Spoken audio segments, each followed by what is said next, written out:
Few.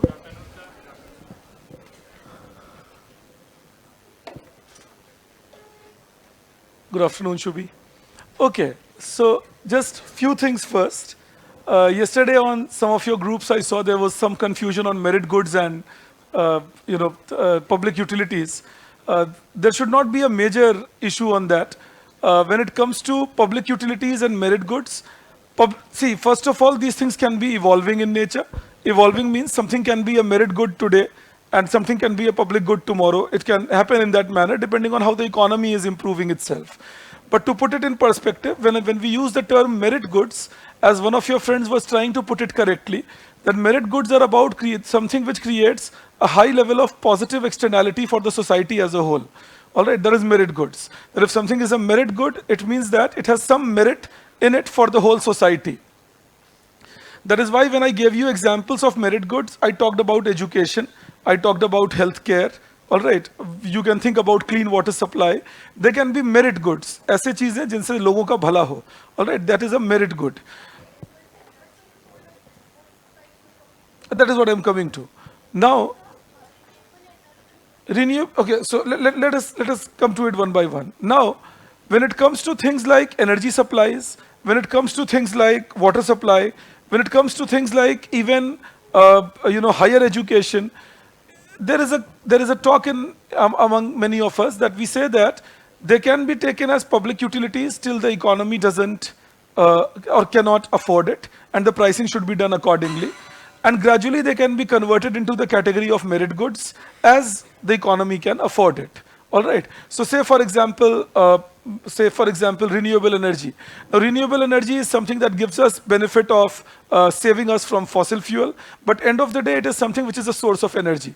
You understand that? So source of energy means you got to recover the cost of production.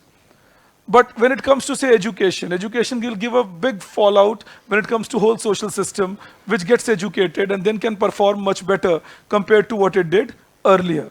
All right. So this is the way to approach it. However, the distinction is not very solid. The distinction is fungible. So few things can cover for both merit goods as well as public utilities, and there is no major conflict on that.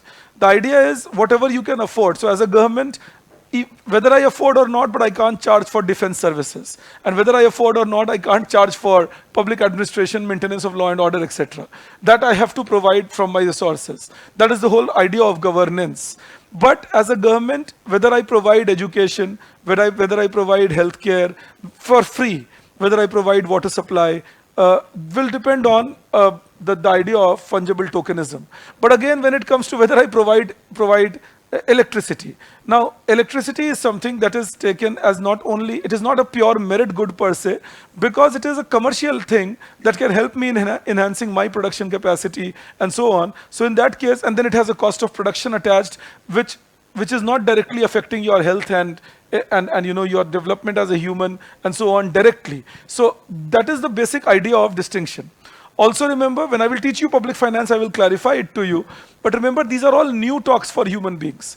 Till 1930s, till 1940s, nobody got bothered about where government should spend and where it should not. Because there was nothing called a socialist government except for Soviet Union.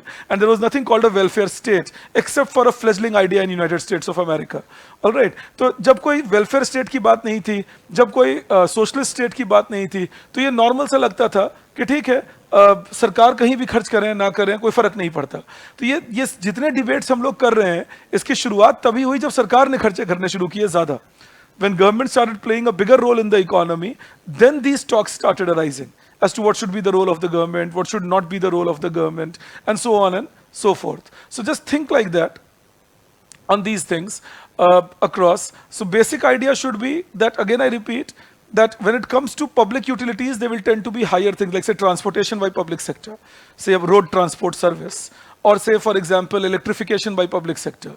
These are public utilities, otherwise they create a natural monopoly. I'll teach you natural monopoly. Some of you would be already maybe knowing about it. So the way we talk about a natural monopoly. So if we want to save the economy from a natural monopoly, maybe that can come along. All right, that is the idea that we talk about. तो ये एक हमारे दिमाग में होना चाहिए. मैं फिर repeat कर रहा हूँ that whenever we are talking about public utilities and merit goods, they can overlap with each other at times, but sometimes there is a clear distinction. Like education is a very well a merit good. मैं एक बार फिर कहूंगा, हर बात intuitively सही हो जरूरी नहीं है, कुछ चीजें टेक्निकली सही होनी चाहिए। इंट्यूटिवली तो बहुत बातें लगती हैं, जैसे इंट्यूटिवली ये लग सकता है कि एक्स हो सकता है तो वाई क्यों नहीं हो सकता, बट उसका कारण होता है कि हमें उसकी टेक्निक्स नहीं पता होती। Alright, if we don't know the technicality of it, then maybe something that appeals to us intuitively may not appeal to us entirely. So don't go only by intuition. सुनने में ऐसा लगता है, देखने में ऐसा लगता है, लग सकता है, लेकिन उसका मतलब जरूरी नहीं कि वो वैसे ही काम होगा. There can be technical things behind. I'll give you an example. So it seems that, oh, why can't government give X facility? They have the resources.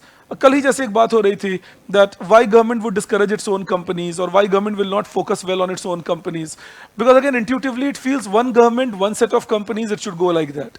But when you look into the pragmatic spectrum of that, you will realize that government itself is not a monolith. Government is divided into so many different parts. So if government is divided into so many different parts, there will be lack of coordination in those activities. You understand that? एक और आसान तरीके से मैं आपको समझाता हूँ. जैसे एक सरकार की कंपनी हो National Highway Authority of India, और एक सरकार की ही कंपनी हो Port Development Authority of India. अब National Highway Authority of India को एक जमीन चाहिए पोर्ट अथॉरिटी ऑफ इंडिया से. पोर्ट अथॉरिटी ऑफ इंडिया के जो चेयरमैन है वो टाइम लगा रहे हैं जमीन पास करने में. क्यों? दोनों सरकार हैं, लेकिन दोनों एक कंपनी नहीं है ना, एक अथॉरिटी से बिलोंग नहीं करते. Both of them can be government. You understand that? सुनने में क्या लगता है? Government facing problem in buying commodity from the government. You see that? That is the challenge that you face. That government facing problem in buying a land from the government. But end of the day, there are two different spectrums of governments that you look at. So that is the idea to focus upon. All right. Yes, yes. So people use it interchangeably. So if the GDP is growing very low, like if you look at India's GDP growth 47 to 79, again the average came down to 3.5, 3.6%, or 3.8%, which gave us the Hindu rate of growth of 1.3%. Or for 47 to 79. So again, it's connected to GDP, it's connected to per capita, either of the two. The idea is that when you grow slow for a very long period of time, in India, then it was called the Hindu rate of growth.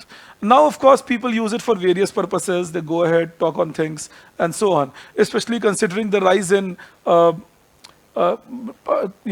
religious identity in India, where we see, if I can use the term, where we see the rise of Hinduism, because Hinduism is no word. The Britishers coined it. You know, the word for Hindus was always Sanatan Dharma. Hindus just meant people living to the right of Indus, and it was an Arabic word. It was never an ancient Indian word. Ancient Indians never called themselves Hindus. You know, they called themselves Sanatan Dharmis. You will never see the word Hindu used in any of the Vedas. You will never see the word Hindus used in any of the Upanishads. So people didn't call themselves Hindus then. So you know, Hindus came with Indus becoming Hindus, and then came Hindustan, and people living in Hindustan will be Hindus. You know, but then of course, ये सब तो history पढ़ने पे idea लगता है. Easier way out होता है कि ठीक है, जो मेरी आइडेंटिटी है मैं उसमें एक इज्म लगा दूं. Why Hinduism is a false idea, I will tell you that also since I initiated the talk. Ism implies a fixed ideated system, but Sanatan Dharma is no fixed ideated system. आप खाना खा के पूजा कर सकते हैं, आप खाना छोड़ के पूजा कर सकते हैं, आपका बच्चा शिव जी का पूजा कर ले, आप विष्णु जी का पूजा कर सकते हैं, आपको गणेश जी पसंद है, आप उनका पूजा कर लीजिए. There is no fixed system of doing it. It ranges from bhakti to tantra. So in that case, if there is no fixed system of worship, if there is no single God, if there is no single methodology, there cannot be an ism. To each his own. But unfortunately, that idea of Sanatan Dharma in India is being usurped by some of us itself, who say, no, it's convenient being a Hindu. Because then you can have an ism, and then you can expect everybody to follow that ism. And those who don't follow the ism can be beaten up. You know, so that is the idea to keep in mind. So, you know, if you ask me, the Hindu rate of growth was used in a very secular term. Hindu, actually, by Professor Raj Krishna, meant people to the right of Indus, that is, people who were in India. And then, of course, as the word was coined, you know, that was the idea. Yes, yes. Yes, last year itself, in fact. Last year, Dr. Rajan was saying that we are entering a new Hindu rate of growth, where the average growth rate is 5%. But to be honest, Dr. Rajan is very upset with the current government. And when we are very upset with the government, we become a little fudged in our analysis. You know, I read. I've been reading him for very long now, and to be honest, I have been a big follower. But sir is getting many things wrong about Indian context. Maybe again, I repeat, his political feelings are rubbing across his economic acumen. So I will be discussing it when I'm teaching you the PLI scheme. But I'll tell you one thing. If somebody claims value addition is happening in a country and not pure manufacturing, I would like to know one country which manufactures the entire commodity. And you try finding it for me. One country which manufactures the entire set of commodity, जहाँ A से Z component से end तक सब कुछ एक ही देश में बनता हो. Even Chinese who are the masters, if I can say, the Thanos of manufacturing, you know, even Chinese are not doing it. So the commodities are manufactured all over the world and then imported. Yes, what should we be careful about which the article does not talk about? We should be careful that if we are giving a production linked incentive, then the value addition in India should not become lesser than the incentive we are giving. But if India is adding value, if somebody says, oh, Apple is adding only 7% value in India, the 7% value by an Apple phone will mean 10,000 rupees. And imagine then when Apple makes 1 crore phones in India, then you're producing 10,000 crore rupees. And would you like to say that either everything or nothing of it? बात ये होनी चाहिए ना कि क्या हमारी बातचीत होनी चाहिए कि नहीं, या तो यही या कुछ भी नहीं. So we will discuss PLI and let me reach there sequentially. But remember, as elections reach closer, the crescendos will rise. It is going to happen. You know कि जैसे इलेक्शन पास पहुंचेंगे वो बढ़ते रहेंगे. जैसे आप कल मैं आपके जवाब 1:30 बजे रात को दे रहा था, क्योंकि उसके 1 घंटे पहले तक मैं या 1 घंटे तक से मैं जो मेंस लिख रहे हैं उनसे बातचीत कर रहा था, क्योंकि मेरे पास वही टाइम था. मैंने सबको टाइम दे रखा था, तो 12 बजे से लेके 1 बजे तक 1:30 बजे तक मैंने मेंस वालों से बात की, क्योंकि 11:30 बजे तक मेरा रिसर्च खत्म होता है. So when I finished my research I took a half an hour break, because believe me research is more draining than the classroom. And then I took half an hour break, I took my dinner, and 12 to 1 I was talking to all those people, 1:15. Then as I told you before I go off to sleep, my habit is to finish up on all the messages and then sleep. So till 1:32 I was answering certain queries. But again, when I'm doing that, or anybody doing that, we have to make sure and that you know the political acumen should not get the better of myself. You know, ये आपको अभी भुगतना पड़ेगा. ये लगातार आती रहेंगी चीजें, pro government, anti government, exaggerated, underrated. You know, I will try my best to keep warning you and keep guiding you on things, but do it like that. All right. Anyways, moving on with the topic today.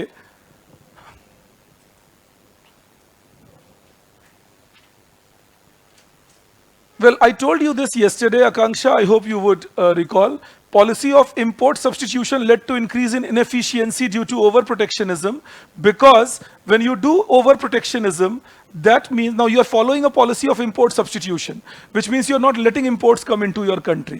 Now that means you are increasing the import duty, which is promoting smuggling.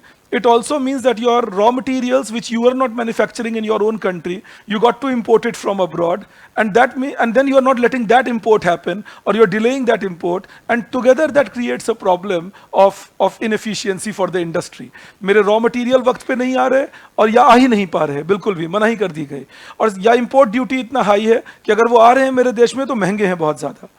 तो इस case में क्या होगा कि मैं खराब quality raw material से produce करने लगूंगा, खराब क्वालिटी कैपिटल गुड्स यूज करने लगूंगा, आउटडेटेड टेक्नोलॉजी यूज करने लगूंगा. So the policy of import substitution did that. Along with that, as a company in India, I know I am protected. Once I know I am protected, I will be very complacent when it comes to producing commodities. मुझे पता है बाहर वालों से मेरा कोई खास competition नहीं, मैं अपने कमोडिटी को लेकर कंप्लेसेंट हो गया यहाँ फिर से, और नतीजा क्या होगा, मैं खराब क्वालिटी कमोडिटी बनाकर बेचूंगा आपको. All right. So Indian industrialization was suffering because of that protectionism that we were having. Mahalanobis did not expect private sector. It was thought it will be private sector which will work across. All right. You can use corruption in your answer writing. There is no problem, provided you can prove corruption. That is important. I do a lot of research with Prakash, but this classroom is not the place where I talk about myself. You know. Overstaffing, less commercial. See, again, many people asked me yesterday, what is less commercial orientation? Commercial orientation क्या होता है? Profit के लिए approach करना. इस काम से बनाना कि आप प्रॉफिटेबिलिटी ओन कर सको. So less commercial orientation because of profit making missing there. And your overstaffing means having more people than what you need. So if you have more people than what you need, your commercial orientation goes missing across. That is the idea here. All right.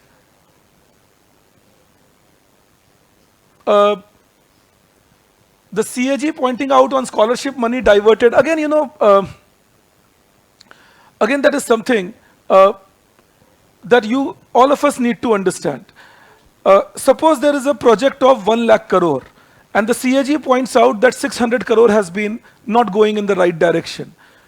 That means the CAG is talking about 0.6% of the project. And that understanding we need to be clear about. CAG ने बोला ये गड़बड़ हो गई, CAG का काम ही है बताना क्या गड़बड़ी हुई है, इसीलिए उनको नियुक्त किया गया है. लेकिन ये देखना पड़ेगा कि CAG जिस प्रपोर्शन की बात कर रहे हैं वो प्रपोर्शन कितना है. क्या 100 रुपए में 2 रुपए, 1 रुपया, 5 पैसा, 3 पैसा, 50 रुपया. Proportion is very important about what CAG says and how we react to that idea. So I mean, we react to this kind of a thing by CAG as if we don't know there is corruption in India. अगर CAG highlight करते हैं इतना पैसा कहीं divert हो गया, हम कहते अच्छा डाइवर्ट हो गया, देखो CAG बता रहे हैं. CAG को क्या बताना है, हमें दिन रात दिखता है डाइवर्ट हो रहा है. आपको क्या लगता है जब डिवाइडर तोड़ के बनाते रहते हैं वो क्या हो रहा है? वही डिवाइडर है उसे ही तोड़ दिया फिर बना दिया, वही फुटपाथ है उसे ही तोड़ दिया फिर बना दिया. These are contract given for money. That is how it goes, that there will be contract given for money. You take the contract, you get the things done. So, and that contract has people benefiting out of it. So it goes like that. All right, so don't worry. CAG reports are important and they must be considered. But CAG report, the proportion should definitely be seen. And any government, I have been saying it for at least 20 odd years in my life now, any government, if they claim that they are not corrupt, should first prove how they got elected by fighting an election in India. Which money did they use to fight this election? So we have to be naive to expect that they are not corrupt. So understand it like that. Corruption is only in degrees then. Yes, yes.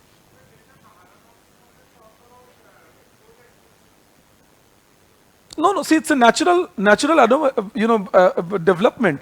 If you are doing import substitution, others will retaliate. आप राजा बाकी प्रजा नहीं है ना.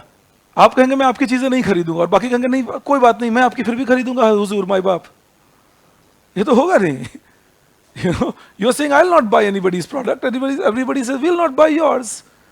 Plus, another point is that when you are doing import substitution, as I told you the reasons yesterday, the industrial development will be compromised unless you are not putting the onus on your industries to be efficient. There has been no onus on our industries to be efficient. So how do you export? You export by becoming efficient. But we were not efficient, and that curtailed our export possibility. All right, let's take it further now. I'll talk to you today on 1980 to 1990. I will be discussing the answers to the 2 questions that I have given you. I will in fact give you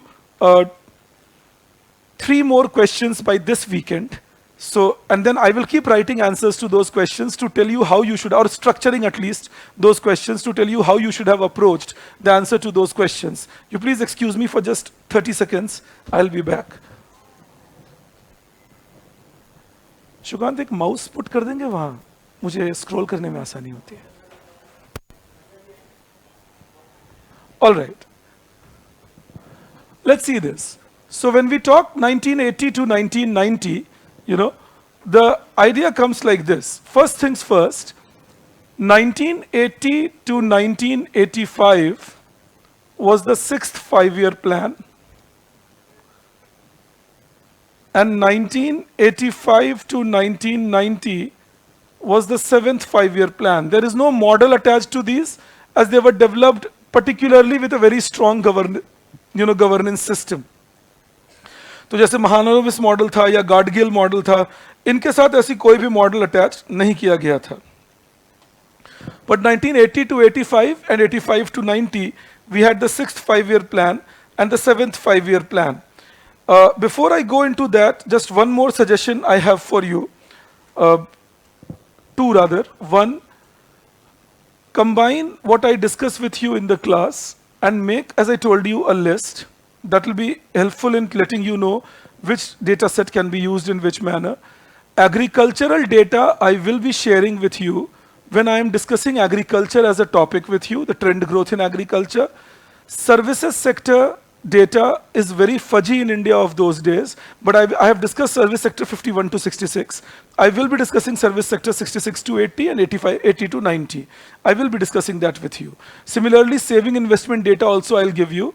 Today itself, hopefully, we should reach that point where I will be discussing with you the growth of savings and investment. So that way, the questions, if they ask you trend growth of per capita income, GDP, savings, investment, and so on, would be known to you. All right. Secondly, another thing that I want you to do is when I analyze things with you, एक मेरा suggestion है, मैं generally पहले class में बोलता हूँ, miss कर गया शायद आपके साथ, मैं आपको पढ़ाते हुए बहुत बातें बोलता हूँ, आप उसके लिए साइड में कॉलम बना के रखिए और उसको लिखते रहिए. All right, make a column by your side and write things which I speak while talking to, while teaching you. You will see that you will have a lot of other things also with yourself, which will help you in making a, complete understanding of how things are. All right. Another is that revise what we are doing in the class right now. It all looks very easy. Try reproducing it, and you will realize what I am talking. Ultimately तुम्हें ये सारी बातें याद करके exam में लिखनी है. तो ये बातचीत अच्छी लगती है सुनने में, कुछ बात हो, इंडियन इकोनॉमी के बारे में चर्चा की है, लेकिन उसको लिखना है वापस. तो लिखने का क्या तरीका होता है? Sitting with this, learning it, learning the data, learning the points that I am mentioning, revising them twice up. एक बार क्लास खत्म करने के बाद और एक बार अगर हो सके तो अगले दिन क्लास शुरू होने के पहले. Read it once after the class, read it once before the class next day. Because the talks can look easy, but the analysis will be easily forgotten if you don't revise. If the analysis is forgotten, then in any case the marks will reflect. Indian economy के बारे में एक बात, एक भ्रांति है. There is a misnomer about Indian economy that it's all about the points I remember and then I will write anything and I will get my marks. No, it's not your college exam happening. People will be reading your texts in quite some detail.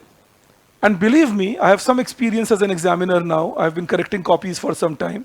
When you make a mistake, even in a crowd of words, the mistake blinks to the examiner. मुझे नहीं पता ये कैसे होता है, पर वो blink करता है बिल्कुल. ये मैं गलती यहाँ पर हूँ, मुझे पकड़ो और नंबर काटो मेरे. ये देखो यहाँ हूँ मैं. So as an examiner, I've done it many times that I'm going through it. Don't think, people will tell you all sorts of stories. Oh, those guys have only 2 minutes to read an answer. Do you think they will read an entire answer? Are you sure about it to the extent that you will bet your career on that? And if you are not, why take the risk? तो समझ के रहना, undergraduate days अलग थे, वहाँ पे एक अलग तरह से बातचीत होती थी, एक अलग तरह का माहौल था. यूपीएससी एक अलग तरह से आपको इवैल्यूएट करता है. So we can't take the risk of not knowing. All right. So that is why I told you, when I discuss these things with you, when I take your questions, expand the nature of those questions, debate it with you, the idea is that these debates should be in your mind, arguments should be in your mind, so that when you write an answer based on these things, you are crystal clear on what you are writing. So 150 words, 250 words should always keep clicking in your mind. Okay, how do I create it out of all this that I know? What kind of questions they can ask me? So, just focus like that. Indian economy will become more contextual to you. नहीं तो Indian economy में लगेगा मुझे आता है, मैं जानता हूँ. आप familiar हैं, जानते नहीं हैं. Familiarity को जानना नहीं कहते. मैं आपसे और आप मुझसे पिछले 4 क्लास और आज 5वीं क्लास में familiarize हो रहे हैं. अभी हम एक दूसरे को जानते नहीं हैं ठीक से. We will get to know each other once we go deeper into the course. But right now we are familiarizing. अभी जैसे कभी-कभी आपका भी कोई फोन आता है मेरे पास, मैसेज आता है, आज भी सुबह किसी का आया, that can we have a trial class? A trial class? And what would you try on that? I can teach you things that I know the best. And what about teaching it later what I don't know? I mean, what will one trial class do about me not being a fraud? You rather got to do some research on me before choosing me. Talk to my previous year students, look at my past results, meet me and check whether I'll be willing to take your doubts or not. Trial class, I can choose the best topic I know and give you 3 trial classes. And make sure you feel lovely about those 3 classes till the end. Because after that, the good classes will go away. I've been in this business for very long. I've seen many people exactly doing that. That when they know that they are on trial, that they choose topics that will be nice, and they teach it in the best possible manner. And once that thing goes away, they are in their own sync. Don't worry, I mean, that's not teaching. So please understand, ये हमारा वो brain बोलता है जो सोच नहीं पाता आगे तक. तो ऐसे ही लिखने में भी जब हम ये सोचते हैं, अच्छा ये डेटा है, एक और बात अजीब से सुनता हूं आपसे, क्या हमें ये डेटा याद करना पड़ेगा? तो क्या मैं 4 दिन से टाइम पास कर रहा हूं? ये कैसा सवाल हुआ? When you ask me, do I have to remember this data? What else do you have to do? And I'm not saying, again, I've been saying it continuously, that you don't have to remember the decimals of the data, but you have to remember the trend, that what was rising, what was falling, how much was industrial growth in which 5-year plan. So once you know the trend of the data, gradually, believe me, then again you'll say, sir, but it's so difficult to remember the data. Of course it is, because this is the first time you are reading it. But imagine when you are reading it the 30th time and the 25th time. क्योंकि वहां तक तो पहुंचना पड़ेगा इस exam को clear करने के लिए, कि आपको 5, 7, 10 रिविजन्स होकर रखी रहे, आप देखेंगे आप क्लियर कर लेते हैं. तभी मैंने उस दिन भी कहा था कि इसीलिए यूपीएससी आपको 6 साल देता है. कहते 6 अटेम्प्ट लो और क्लियर करो इस एग्जाम को, पर अच्छे से पढ़ो किसी एक अटेम्प्ट में.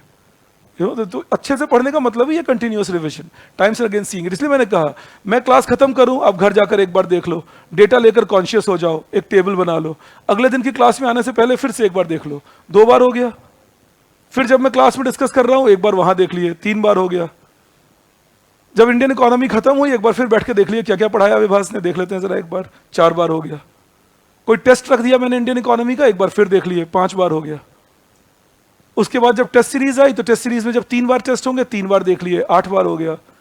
और 1-2 बार अपनी रिवीजन कर ली, 10 बार हो गया. अब 10 बार देखने के बाद तो डेटा तुम्हें याद ही रहेगा. ये पहली बार है, इसलिए लग रहा है ये अजीब सी बात, इतनी बातें कैसे याद है. जैसे मुझे याद हो गई वैसे आपको हो जाएंगी. So it's just that, just focus on that. Don't get worried about things. But the data concept, again, I don't need you to remember the decimals, but you do need to remember the trends that we talk. Any which way. So now, I'll pick it up one by one in each 5-year plan. So beginning with 1980 to 85, and this is called, before I begin on that, this is called period of revival.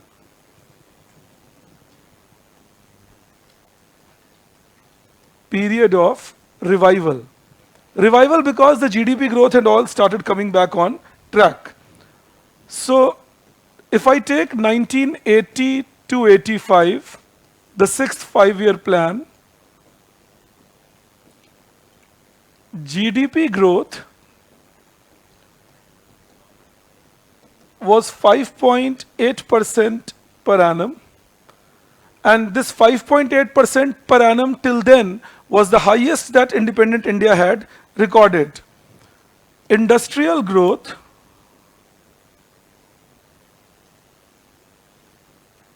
was 7.5% per annum.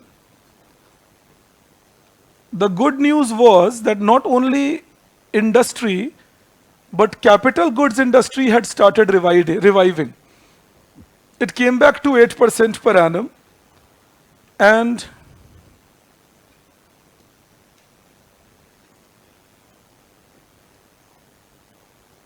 intermediate goods industry increased above 6% per annum. It was in fact 6.1% per annum.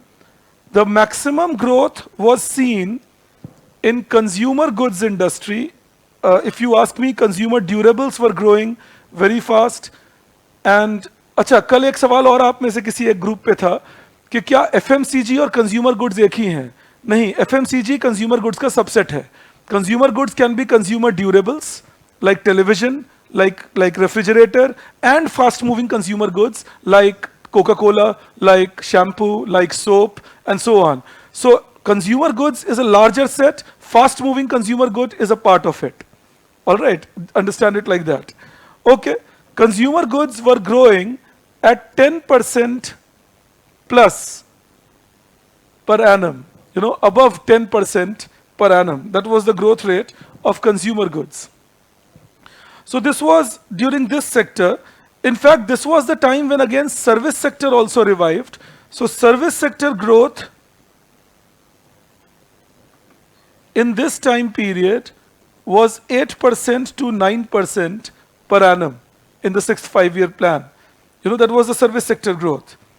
And the population growth had started showing some decline. So population growth, which had reached 2.5% in 1970s, was now growing at 2.2% to 2.3%, which meant that the per capita income growth had become a very respectable 3.6% per annum. So this again is what we were doing in the time period 80 to 85. I will just give you some numbers for 85 to 90 because the analysis we will do will be for the entire period 80 to 90. Alright, so I'm giving you some numbers for 85 to 90.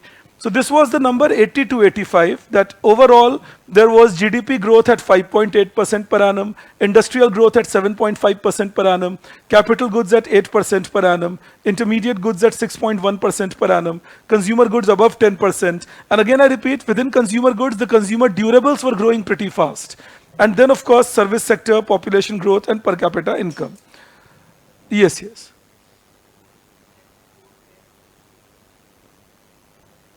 Okay, okay. You can just do one thing. Shukanto would be sitting right in the front there. Tell him that we will need this temperature to be, or maybe the fan can be reduced a little.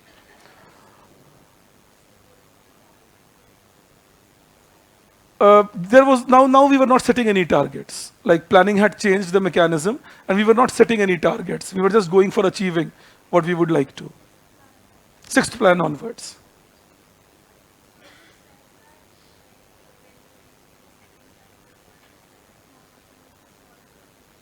Yeah, one, yes. So more or less this was also moving on the same base. But of course the nature was changing because the times had changed. But the base was still same, focus on large scale industries, go by public sector dominance, government should control, centralized planning. Idea was the same.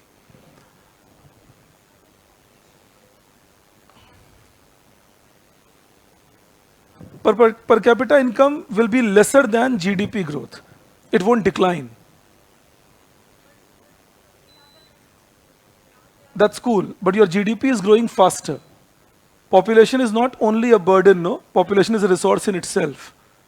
Increases consumption, creates more workforce. All right, so population has a dual impact on the economy. वो जो बचपन में ऐसे लिखते थे ना, population is a boon or a bane. ठीक है, वही कहानी है. All right, let's see this. Then comes the 7th 5-year plan. By this time, Mrs. Gandhi was not there anymore. Mr. Rajiv Gandhi had become the Prime Minister of India, and India's liberalization to some extent had started happening, even though there was no big bang reform like 91. But some liberalization had started taking shape between 85 to 90.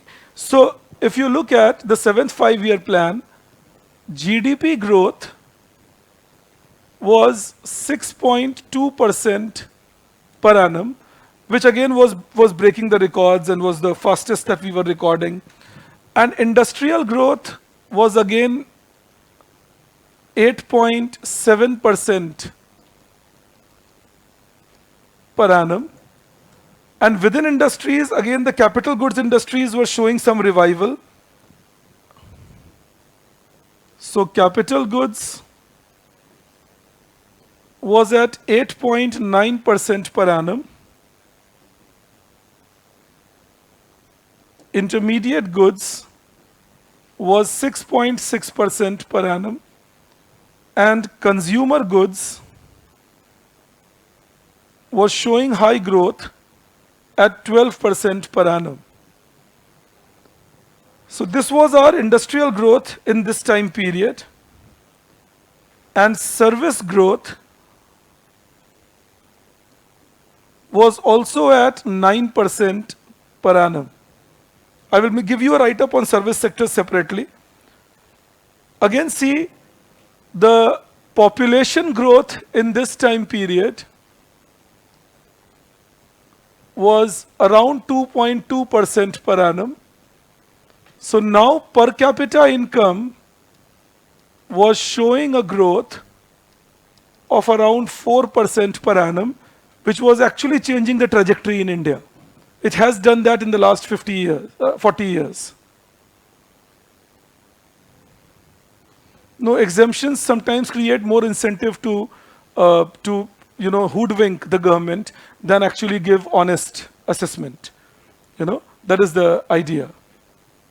Red tapeism is excessive government control. Excessive government control. Mahendra, this message of yours reaches me that are my queries reaching you, but this query is reaching me.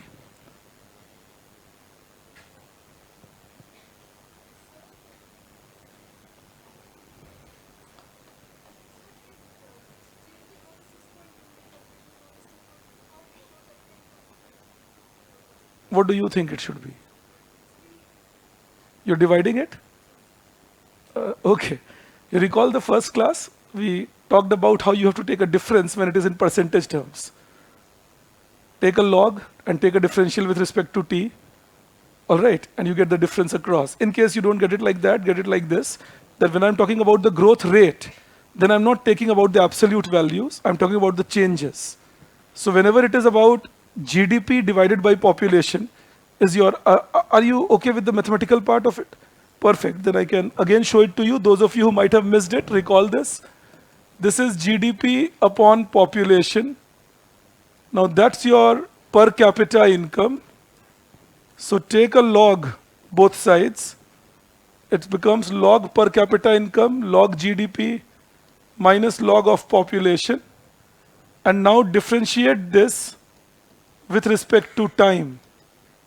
As you do that, you get 1 by per capita income into d per capita income dt. Remember, when you differentiate log x, your dy, say with respect to t, your dy dt will be 1 by x into dx dt, isn't it? Now what is this representing? Change in per capita income upon original per capita income. That's proportionate change in per capita income. You understand that? Equal to 1 by GDP into ddt of GDP.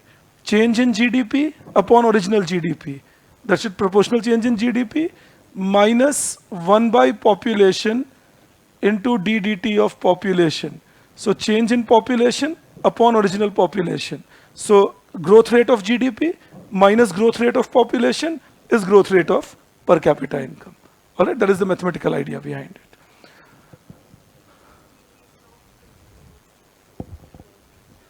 I will be coming to that. Give me some time, I will be coming to that. Now see, if we analyze the growth period of this entire time module, that how growth was happening, there were typical 4 or 5 reasons, and I will take you into details. Some I have given you in the printed notes.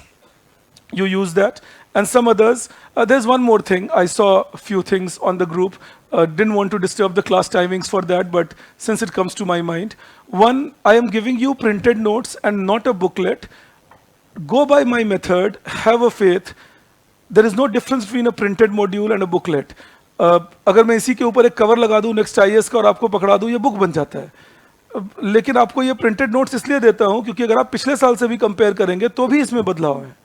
All right, so I keep changing them based on what I expect more to come, not to come, and that is why I will keep giving you printed notes before every module.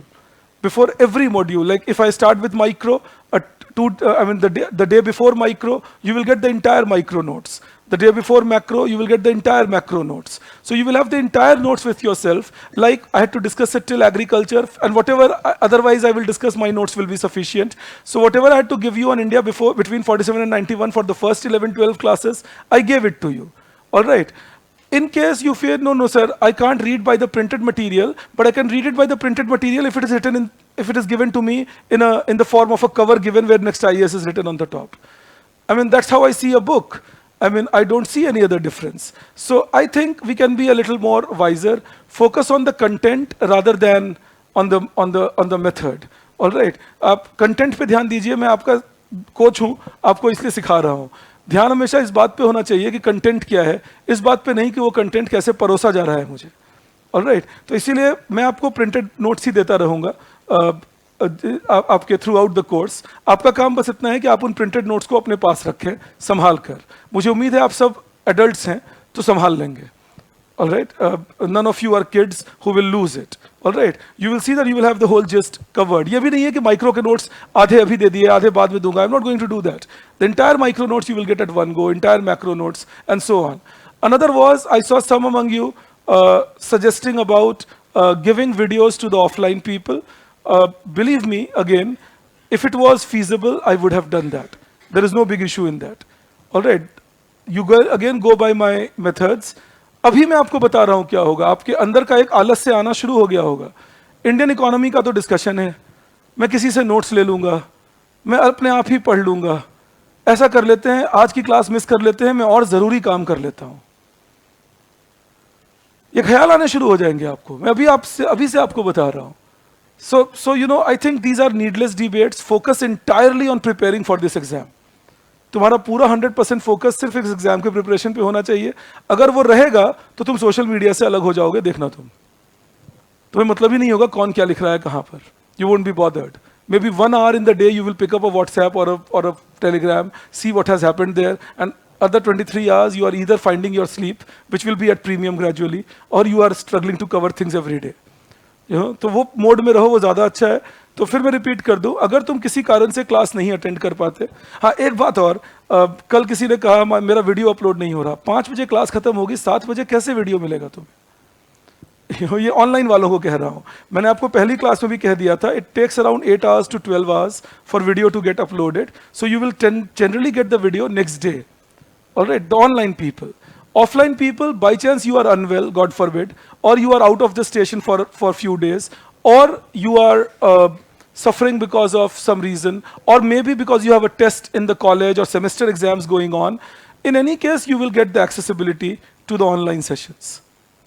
All right, that we will make sure that we give you. But other than that, do attend the class. Mind, after initial euphoria, will give you 10 reasons not to attend the class that day. It gives me 10 reasons not to take a class in a single day. Believe you me on that.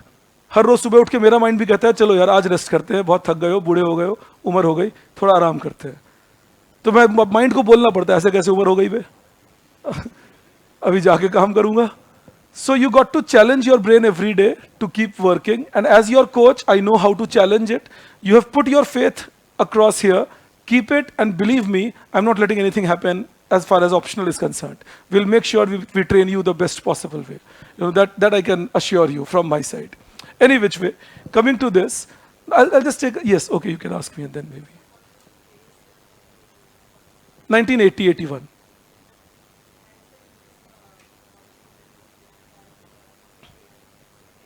'79-80, then the growth was even more hyperbolic. The point was that initially '79-80 was taken, which made the growth look very high.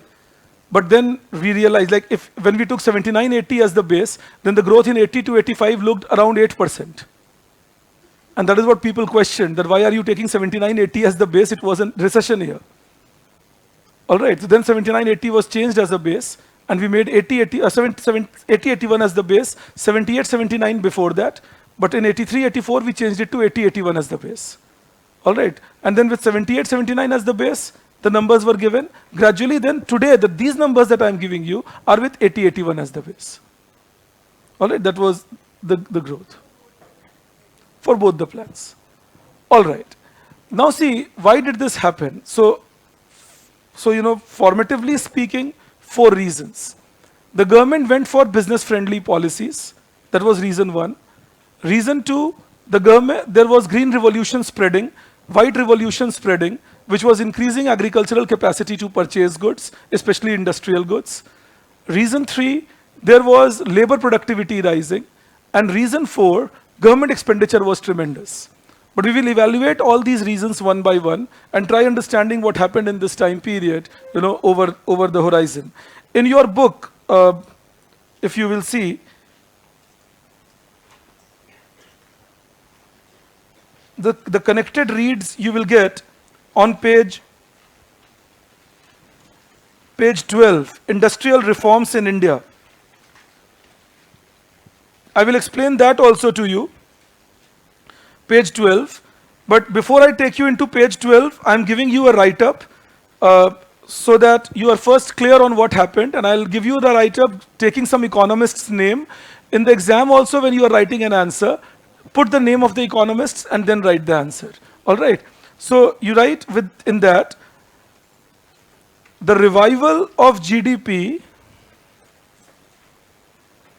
the revival of GDP was experienced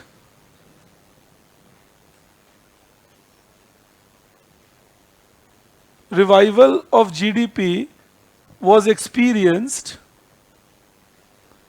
during this period,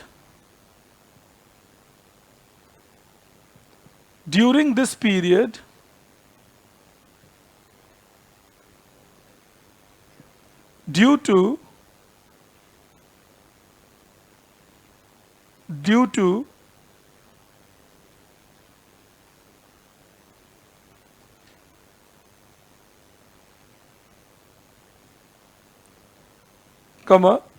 industrial revival,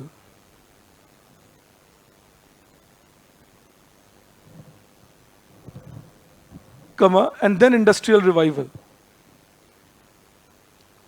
Industrial revival in the same manner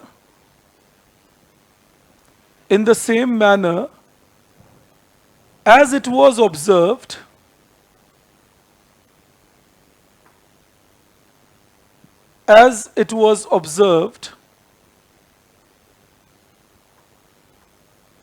during the first 3 5-year plans.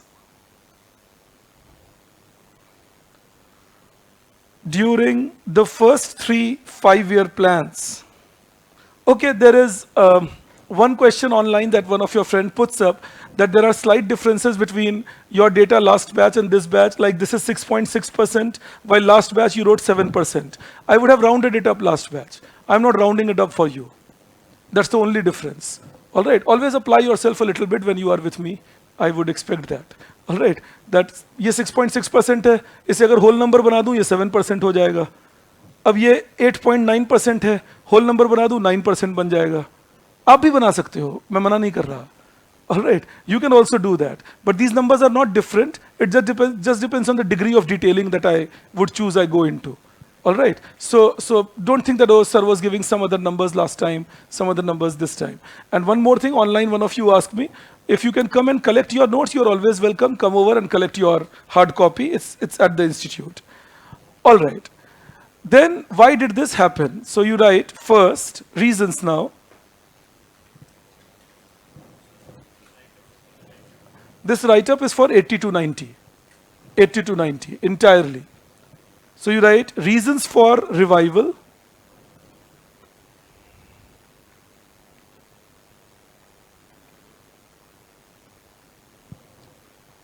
The government brought in, first reason I'm saying, the government brought in industrial policy resolution,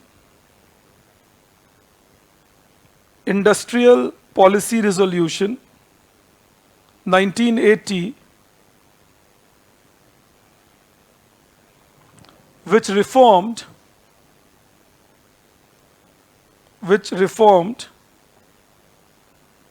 basic industrial structure in India.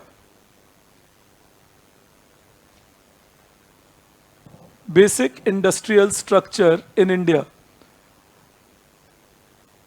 अब वहाँ bracket में लिखिए page 12 printed notes, और अब मैं आपको समझा रहा हूँ, अपने नोट्स ओपन करिए. जो लोग ऑनलाइन हैं कृपया नोट्स ओपन करिए. All right. So you open up your notes and I'm explaining it. I'll read it from the notes and explain it to you line by line. All right. But page 12 of your notes, you will see a topic, industrial reforms in India, over there.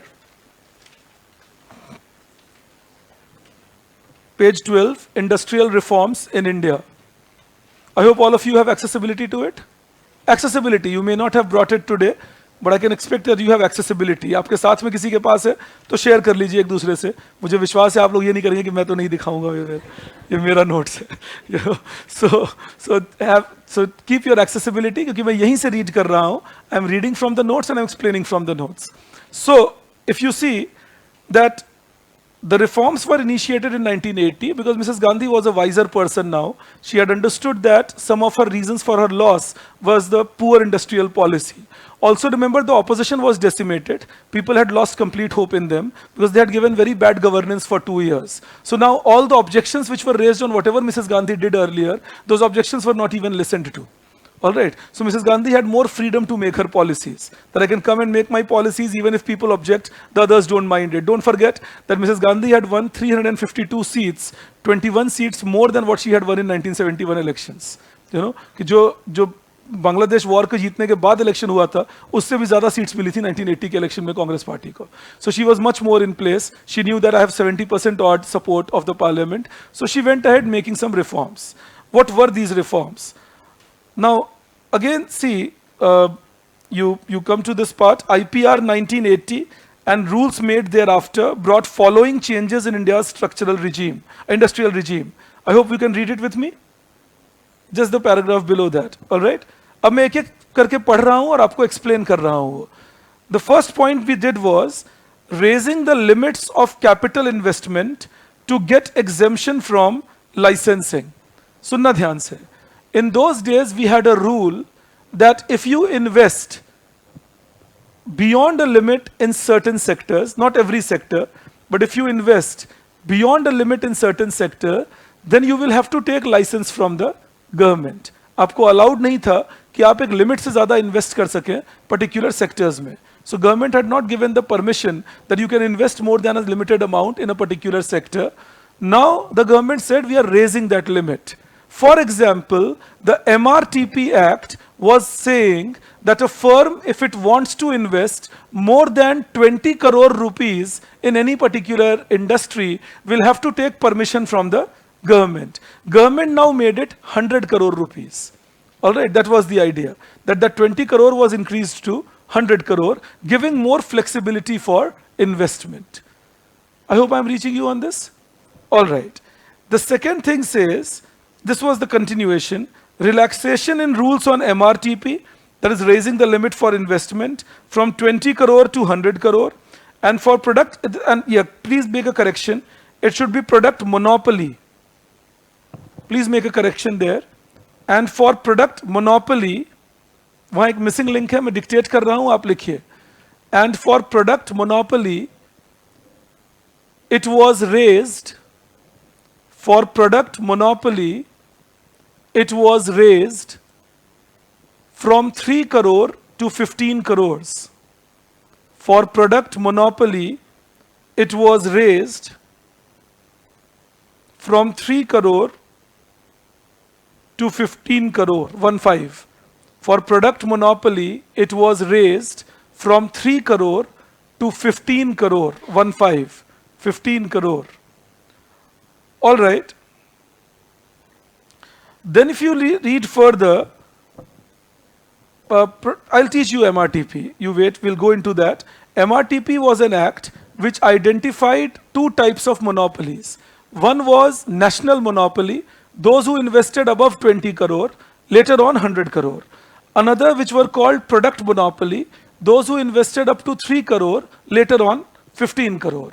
And the government made a rule that if any company qualified as either a national monopoly or a product monopoly, then for any further investment, they will have to take permission from the government. I hope I'm reaching you on that. That the government made a rule that if any company qualified as a national monopoly or a product monopoly, then for any further investment, they will have to take permission from government. There was an MRTP commission which was established, so you had to take permission from that commission. That was the rule government had set up. So it was kind of saying that in India, if you are investing above 20 crore, and you are a group company, a large company, you need permission from the government. Or if you are spending above 3 crore and you are a single company, individual, then you will have to seek permission from the government. In 1980s, the government relaxed this permission and made it 100 crore and 15 crore. What was the purpose? Telling the firms, don't worry, you are free to invest up to 100 crore or up to 15 crore, and we won't come and interfere in your decisions. Seeking permission में दिक्कत क्या थी? I can seek permission today which may not be granted to me for 5 years. I may have to pay a bribe for that. I may be coming under strict control of the government. तो उसका नतीजा क्या होता था? जब सरकार ने ये कानून बनाया MRTP एक्ट का, ये 1969 में लेकर आए वो. So when government brought the rule of MRTP in 1969, the firms either stopped growing, and that stopping growing would deprive them of large scale production advantage, economies of scale, and the firms stopped reporting their growth. या तो उन्होंने grow करना बंद कर दिया या अपनी growth report नहीं करते थे, ब्राइब दे देते थे इंडस्ट्रियल इंस्पेक्टर को और दिखाते ही नहीं थे कि मैंने इतना का इन्वेस्टमेंट कर रखा है. Alright, they would bribe the industrial inspector, won't show their true extent of the growth. So that promoted bad activities or illegal activities, or the honest firms would stop growing, fearing that we would otherwise come under the MRTP Act. जो ईमानदार लोग थे वो डरने लगे, मैं MRTP act में आ जाऊंगा, मेरे इन्वेस्टमेंट पे रेस्ट्रिक्शन लग जाएगी, मैं ग्रोथ, मेरा जो कंपनी है मेरे हाथ से शायद पूरी तरह ना रहे मेरे हाथ में, तो वो ग्रो करना छोड़ दिए. और जो जो जो डिसऑनेस्ट थे उन्होंने कानून तोड़ना शुरू कर दिया. They would grow and not report. Alright, so this became the structure of Indian system again, and government then, of course, ideally we should have removed MRTP Act. There were reports given by people who had said that replace MRTP Act, but we didn't do that. So in 1985, the government said, all right, we are increasing it to 100 crore and 15 crore respectively. Also remember, what was the basic intention? जब ये act लाया गया था, तो basic intention ये था that big firms should not be able to manipulate the industry. MRTP Act का basic intention ये था that the big firms should not be able to manipulate the industry. So don't let them grow big beyond a limit. And that was the bad idea. If you stop the growth of a firm, how will they get advantages of large scale production? You know, the economies of scale. So that was a bad idea of MRTP, but somehow it kind of prevailed in those days in India because of the ideological hangover that we had against anything that the firms were doing. But by 80s we had become relatively wiser, so we expanded the scope of MRTP. Just as a check, I'm telling you, मैंने अभी आपको MRTP Act नहीं पढ़ाया है, बस उसके बारे में अवगत किया है. I have not taught you MRTP, I just informed you. I will be teaching you MRTP Act when I am teaching you India after 91, and then when I am teaching you liberalization in India, I will be able to guide you as to what was MRTP, how we removed it, and what did we replace it with. So I'll be giving you a detailed idea there. So right now we have not covered MRTP, so don't worry, I have not taught you, but I hope you have a functional understanding of what was the problem. Do I believe you are okay on this? Okay. The next thing, I'm reading it further. Foreign Exchange Regulation Act was relaxed by allowing technological imports. So FERA was relaxed. Again, remember, not removed, relaxed. All right, this was the change. So FERA was relaxed. FERA is Foreign Exchange Regulation Act. Was relaxed by allowing technological imports. That is, earlier, even if you had to import a new technology, you had to take permission from the government. Now FERA was relaxed and they said if it's a technological import, we won't restrict it. You can import it and you can sell it to us. And then increasing investment limit for foreign firms. अब पहले India में limited था that a foreign firm cannot invest more than 40% in an Indian company under FERA. That a foreign firm cannot invest more than 40% in an Indian company. But in 1984, again, we said that foreign firms can apply to the government, and if the government feels it is possible, then they can invest up to 51% in Indian companies. Even though those permissions were hardly given, but the rule was kind of diluted. All right, so फेरा में पहले ये permission नहीं मिलता था. एक foreign company भारतीय company में 40% से ज्यादा शेयर नहीं ले सकते थे. A foreign company was not allowed to take more than 40% share in an Indian company. Now the government relaxed FERA and said, all right, we can allow you up to 51% in particular sectors, but only through the government route. You take permission from the government, and if the government permits you. All right. Another thing that was done in that, increasing investment limit for foreign firms and allowing monopolies from 3 crore to 5 crore. अब ये क्या था? अगर एक single supplier है abroad से, if there is only a single foreign supplier, एक ही सप्लायर है बाहर से, तो पहले यह था कि 3 करोड़ रुपए से ज्यादा का सामान उनसे नहीं खरीदा जाएगा. if there is a single supplier from abroad, then earlier the rule was you cannot buy commodities worth more than 3 crore from them. This was relaxed to 5 crore. That okay, you can buy up to 5 crore rupees from foreign suppliers. The act also allowed a higher amount of imported capital good and promised, so now they said, in fact, this was the time when we introduced schemes to promote capital goods import. हमने schemes introduce किए ताकि capital goods के import को बढ़ावा दिया जा सके. One such scheme was export promotion capital goods scheme. All right. So the act allowed for import of capital goods. So 1986, government introduced a scheme called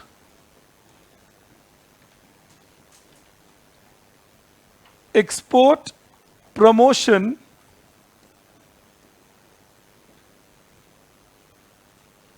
Capital Goods Scheme,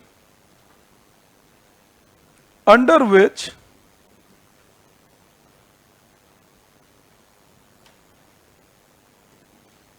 any import duty paid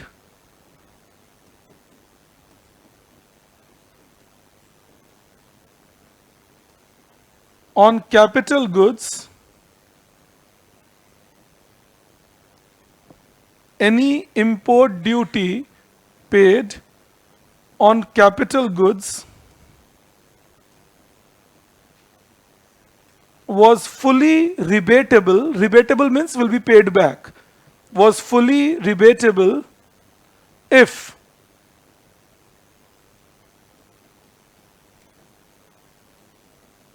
the importing firm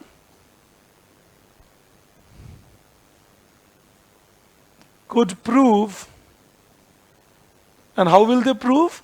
They will prove with an export invoice. Could prove with export invoice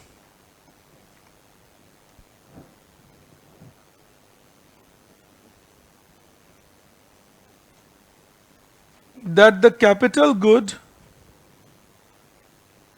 was used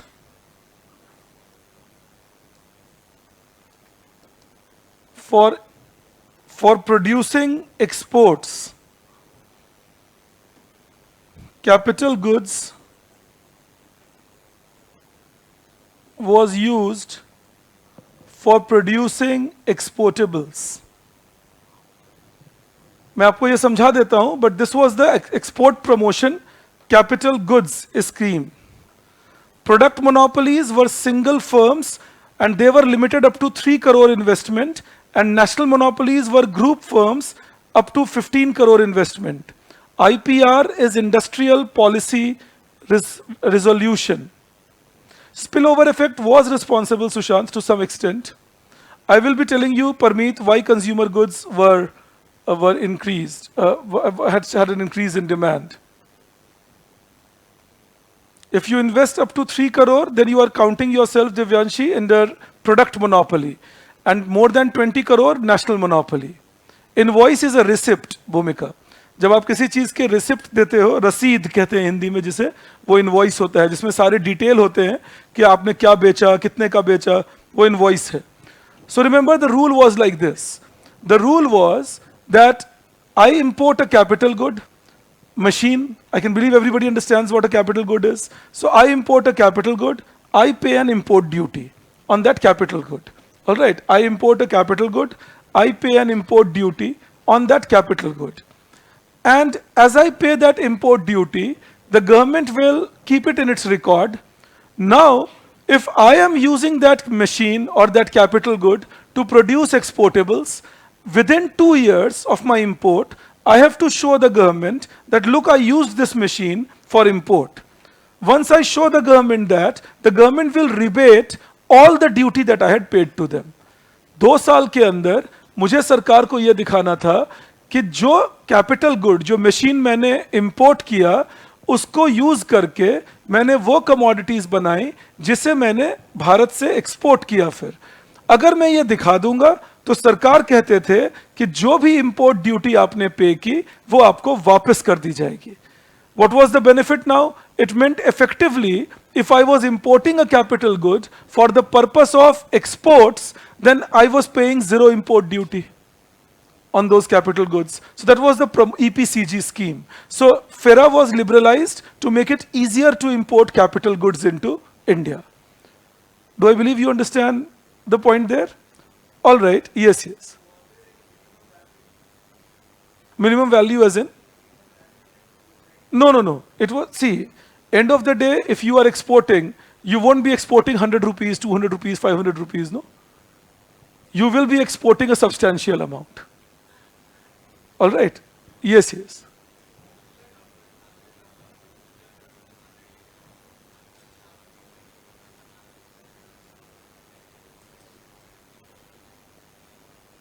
Once again, Rohit, I couldn't.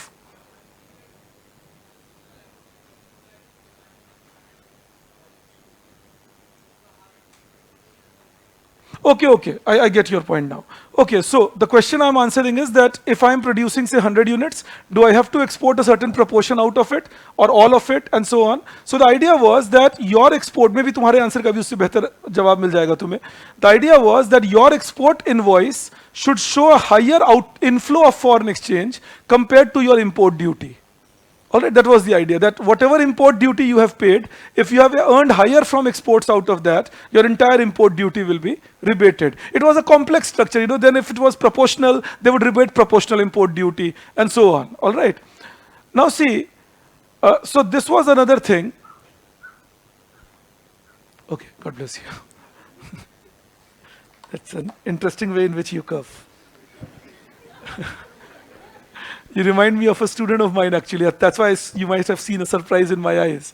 She qualified IAS this year itself, Tejaswini, and she was in fact rank 1 in Orissa Public Service Commission also, last year I think. So she would have a very uncanny resemblance to the way you cough. So you know, I thought, what is she doing in the class again? Her journey is done. All right. Okay, let's see. Another thing I wrote it there was, it also promised a grievance redressal investment from countries such as Mauritius through DTAA, etc. अब ये DTAA मैं आपको अलग से समझाऊंगा, double tax avoidance agreement, इसको अभी रहने दीजिए. But grievance redressal mechanism बनाया गया है एक, that if somebody has any complaint with respect to government's decision in FERA or and such things, there was a grievance redressal mechanism. And there was a double tax avoidance agreement signed with Mauritius, but double tax avoidance agreement is a separate discussion altogether. I will be doing it with you. All right, but right now you just keep it like this. अगर broadly समझना है that what the government was trying to do is simplify the restrictions which were put on the firms for imports, simplify the restrictions which were put for industrial production, and all that meant that many firms which wanted to produce, which wanted to grow, were now getting the opportunity to grow. एक चीज यहाँ missing है, मैं आपको अच्छा वो उसके नीचे है, sorry. 28 categories of industries were brought out of licenses and 82 bulk drugs were brought out of essential commodity regulation to promote better FMCG production. FMCG is fast moving consumer goods like detergent, like soap, like perfumes. These will be FMCG, like tomato ketchup. You know, these are FMCG. So it was said that 28 industries and firms I had told you in the first class, I hope you would recall, firm will mean one unit, industry will mean the entire group. 28 industries were brought out of regulatory norms of the government or licensing norms. All right. तो ये कहा गया कि 28 industries को अब licence लेने के लिए सरकार तक नहीं जाना पड़ेगा, बस अपने प्रोडक्शन लेवल्स को क्लियर कर दें सरकार को, सरकार मान लेंगे उनकी बात. Earlier, for everything you had to take a license. For these 28 industries, the licensing rules were relaxed. Again, not removed, but relaxed. That you could just apply for production and you could show that I'm producing this much and government would approve your production process. 1. 2, the government also allowed 82 bulk drugs for FMCG production. बहुत सारे ऐसे pharmaceuticals होते हैं जो FMCG के production में use होंगे. Chemicals हैं दोनों. So the chemicals which were kept under Essential Commodities Act, कि आप ये chemicals freely use नहीं कर सकते. अब सोचो talcum powder बना रहा हूँ मैं talcum powder में chemicals डालूंगा. मैं डिटर्जेंट बना रहा हूं, मैं केमिकल्स डालूंगा। अब मान लो वही केमिकल अगर फार्मास्यूटिकल में भी यूज होता है और सरकार ने उस केमिकल को एसेंशियल कमोडिटी बना रखा है और मुझे अप्रूव ही नहीं हो रहा वो केमिकल, तो मेरे रॉ मटेरियल की हमेशा शॉर्टेज रहेगी। Do I believe I'm reaching you on this?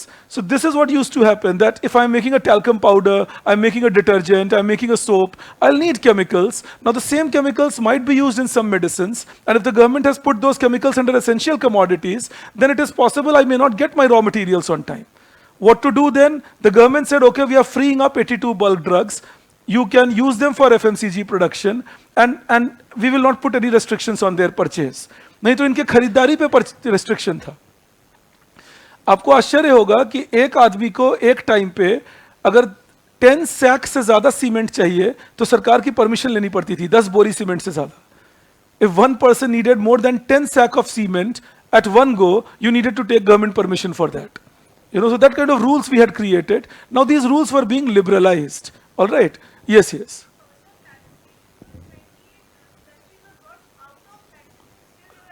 So out of licensing here doesn't mean removal of licensing. Out of licensing here means reduction in licensing procedures. I wish I could have taken you back in those days to make you realize what I am talking, or I could have made you study it across. Take an example. If I had to take a license for as simple a thing as purchasing steel sheets for making window frames, first I had to apply to Director General of Industries. Once the Director General of Industries approved it, I had to take that approval to Ministry of Industry. Then the Ministry of Industry would approve it. Then that approval will go to Ministry of Finance. All tax clearances will be received from Ministry of Finance. Then I will take it to Director General of Commerce, who would approve that this steel is not an imported steel, but a domestically made steel. Then I will again bring it back to Ministry of Finance, who would confirm the approval of Ministry of Commerce. And then I will take it to Director General of Industries again, showing them all the approvals, and then get the receipt on which he will decide how much steel I am allowed to purchase. This was us. हम ये हरकतें करते थे। तो ये हमारा पूरा एक कॉन्वोल्यूटेड सिस्टम बना हुआ था। अभी भी बहुत फील्ड्स में ये बना हुआ है। आप कभी घर बनाने का परमिशन लेके देखने की कोशिश कीजिए हमारे शहर में। You just go to a DDA office and say, I want to construct a house in Delhi. And then see how many permissions, how many procedures, hassles that you go through. So we have always been a very restrictive system. Thankfully, post 91, many of things went away. Pre 91, it had reached hilarious situations in many cases. कि वो हंसने वाली बात हो गई थी, मजाक बन गया था सिस्टम का पूरा, क्योंकि अब इतने कड़े कानून बनाएंगे वो होगा ही नहीं, कानून के अपने आप में ही कॉन्ट्रडिक्शंस निकल के आ जाते थे. So people had rather started breaking the law more often than following it. So just telling you one instance of that. Yes yes.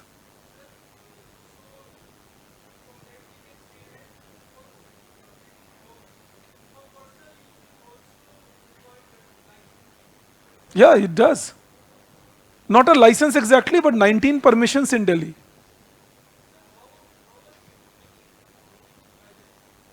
By taking those permissions, by using the touts called property dealers. आपके जो ठेकेदार होते हैं आपको सबसे ज्यादा service क्या provide करते हैं? मैं आपकी परमिशंस ला दूंगा सरकार से, क्योंकि जो बाबू साहब बैठे हैं सरकार में वो बिना गांधी जी को देखे काम नहीं करते. उनको गांधी जी दिखते हैं वो सारे काम कर देते हैं, फिर नहीं तो आप पे फाइल अटकाते रहेंगे. सरकार ने बोला है ना कि एक ड्राइविंग लाइसेंस लेना जरूरी है गाड़ी चलाने के लिए. How do we get that? You understand the point? यही चीज है.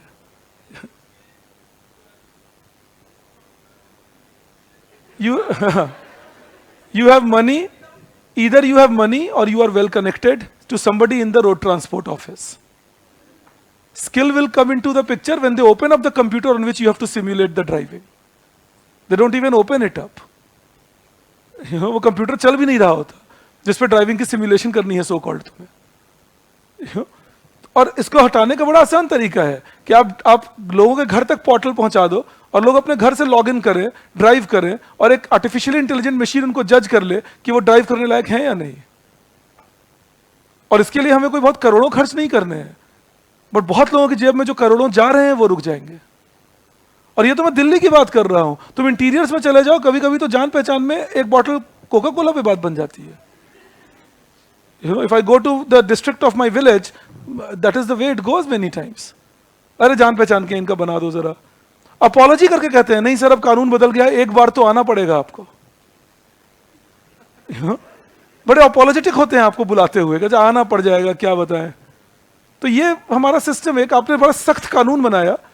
तभी मैं हमेशा बोलता हूं, जब गडकरी जी बोलते हैं सीट बेल्ट लगाइए, जब गडकरी जी बोलते हैं कि आप इतने लोग एक्सीडेंट से मरते हैं इंडिया में, हमें कॉन्शियस रहना चाहिए, मुझे उम्मीद है that as road transport minister वो रोड ट्रांसपोर्ट ऑफिस का हालत जाके देखें कि वहां जो करप्शन है और बिना लाइसेंस के जो बिना जानकारी के जो लाइसेंस दिया जा रहा है, उसकी वजह से रोड एक्सीडेंट्स बहुत ज्यादा होते हैं भारत में। That we are giving license to people without them knowing driving properly. It's like putting missile into somebody's hand. आप सोच के देखिए, एक लोहे की चीज 50 किलोमीटर पर आवर चल रही है, प्रोजेक्टाइल ही तो है। तो ये हमारे देश का सिस्टम है अभी, वो इसीलिए समझा रहा था कि इसीलिए जो परमिशन भी है वो उस तरह से आने की बात होती है। Alright, yes yes.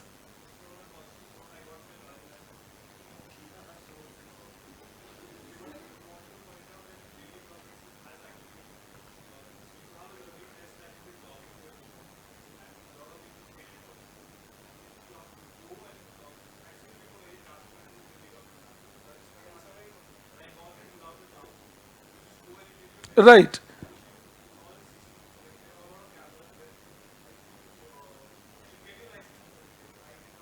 No. I fully agree. But imagine when you say I.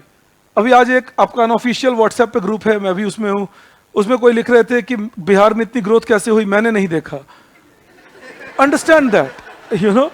नहीं, हाँ वो लिख रहे थे, आपके एक मित्र हैं, उन्होंने अपना नाम किंग लिख रखा था, तो मुझे उनका एक्चुअल नाम नहीं पता। आप अपना नाम, मैं भी आपके वो ऐसे नाम देख के बड़ा इंस्पायर होता हूँ, मैं भी अपना कुछ नाम रखूँ, but anyways, but fatty messy kind of something. तो बट टू बी ऑनेस्ट, जब तुम बोलते हो ना ये चेंजेस हो रहे हैं, you can change one spot से Delhi, and I may fail a driving test in Delhi, and I just have to walk across to Noida. You understand that? मेरा ऑब्जेक्टिव वो था बताने का तुम्हें। We are changing. Oh yes, absolutely.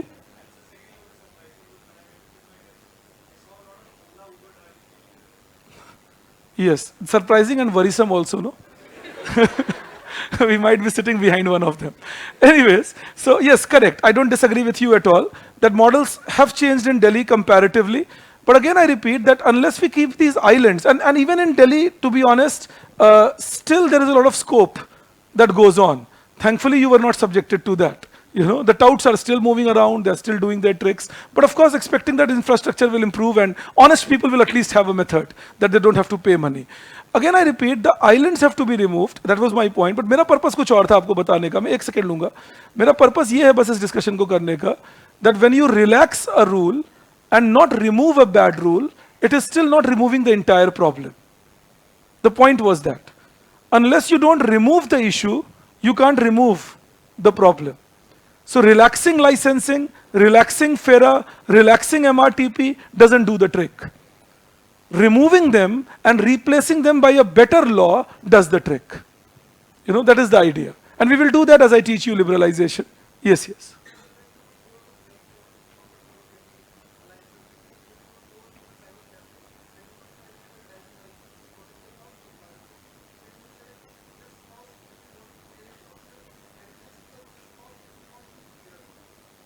That you are right. That is what I'm saying. That still there is scope for it in Delhi. मैं चाहता था बस ये बातें बाहर ना आए लेकिन सही कह रहे हो, वो भी चल रहा है कि आपकी जगह कोई और वो टेस्ट देंगे, सिमुलेट कर लेंगे और सारी चीजें मैच फिक्सिंग हो जाती है. बट ठीक है, एटलीस्ट मैं उसमें होपफुल ये हूँ कि gradually the system is improving and at least the honest people have a discourse that they can go ahead and take their licence without being subjected to any kind of necessary pressure. All right, now there's another thing we changed. If you see the next point after that, अब ये समझना, मैं कल आपको ये समझा रहा था एक दूसरे तरीके से. Improvement in capacity utilization scheme by liberalizing capacity utilization norms from 94% to 80% and also allowing to produce up to 49% above the given licensing capacity compared to 20% earlier. कल की क्लास खत्म होते होते ये बातें हम लोग कर रहे थे. If you recall that if I have a capacity given 100, earlier it was said you cannot produce less than 94%, so 94 units of that, and maximum you were allowed to produce was 120, 20% plus, and up to 94% on the negative side. And this was changed post 1980. It was said that if you are given the capacity to produce 100, you can produce up to 80, and you can produce up to 140. That is 149. 49% and 20%. Do I believe I'm clear to you on this? What was the purpose? The purpose was, as a producer, I will need more flexibility depending on the market forces. If I believe future I am not going to get much demand, so I should have the flexibility that I should demand less, I should produce lesser than 100, maybe 20 units. Earlier it was only 6 units, lesser than 100.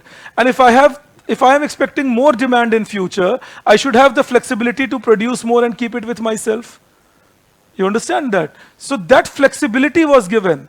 पहले जो range 94 से 120% के बीच में रखा जाता था कि अगर आपको 100 यूनिट परमिशन मिला है लाइसेंस, तो आपको कम से कम 94 यूनिट्स प्रोड्यूस करने होंगे और मैक्सिमम आप 120 यूनिट प्रोड्यूस कर सकते हो. अगर आप इसे वायलेट करोगे तो आपको सजा मिलेगी.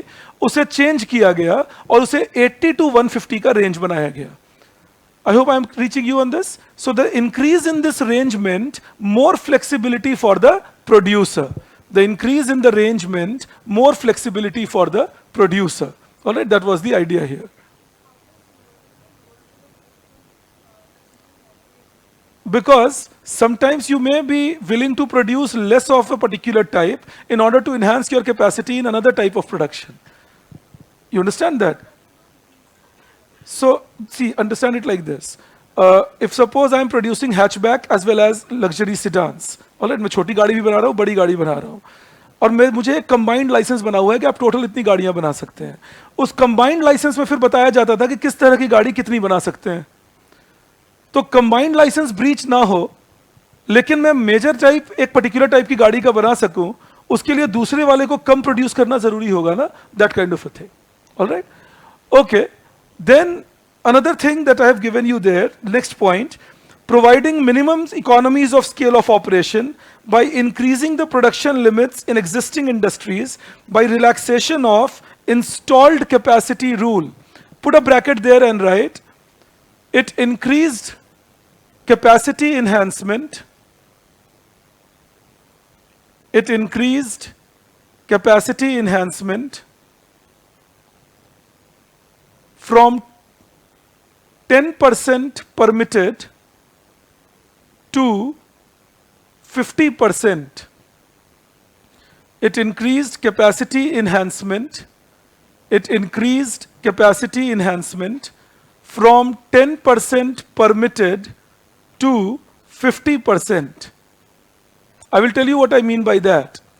एक रूल ये था कि आपको लाइसेंस मिला 100 यूनिट्स का. मैक्सिमम आपको अलाउड है, जो कैपेसिटी आप लगा सकते हो वो 110, और आप उस कैपेसिटी को और इंक्रीज करके रॉ मटेरियल ज्यादा यूज करके इंटेंसिवली प्रोड्यूस करके 120 तक ले जा सकते हो. This kind of a thing. Alright, that the capacity enhancement बिना सरकार से एक्स्ट्रा परमिशन लिए अगर आपको जरूरत पड़ी तो आप 10% तक अपनी production capacity in terms of machine, raw material etcetera बढ़ा सकते थे. पहले सरकार ने इसे बढ़ाकर 50% कर दिया in 1980s. Government said, now if you feel you need to enhance your capacity, you can increase it up to 50% and seek the permission later. Please understand this. Earlier the rule was you can increase it up to 10%, inform the government. Up to 10% you don't need to seek any further permission.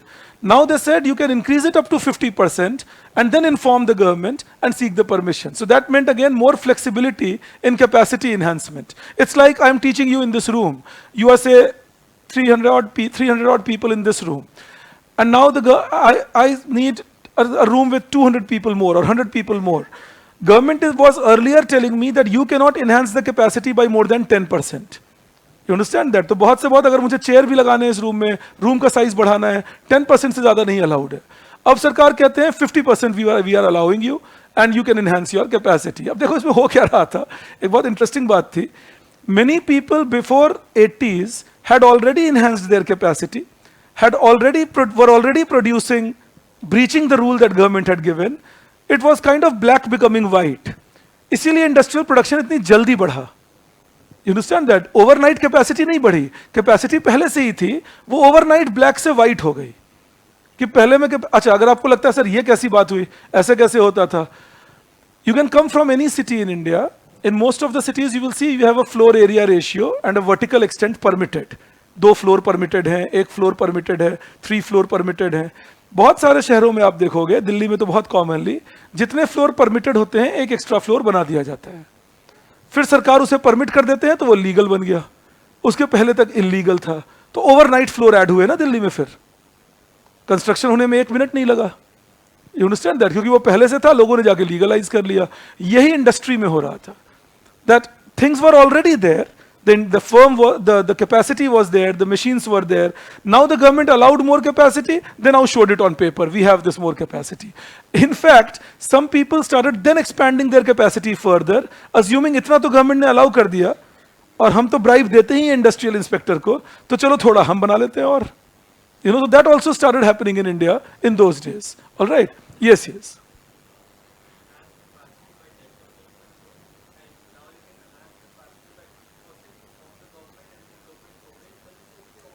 No, so you inform the government, and the rules were made very liberal, so the permissions were almost taken for granted.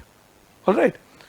Next one, I told you, I have given you here, that providing investment for a limit for SSI, small scale industries, from 5 lakhs to 60 lakhs, say for cottage industries.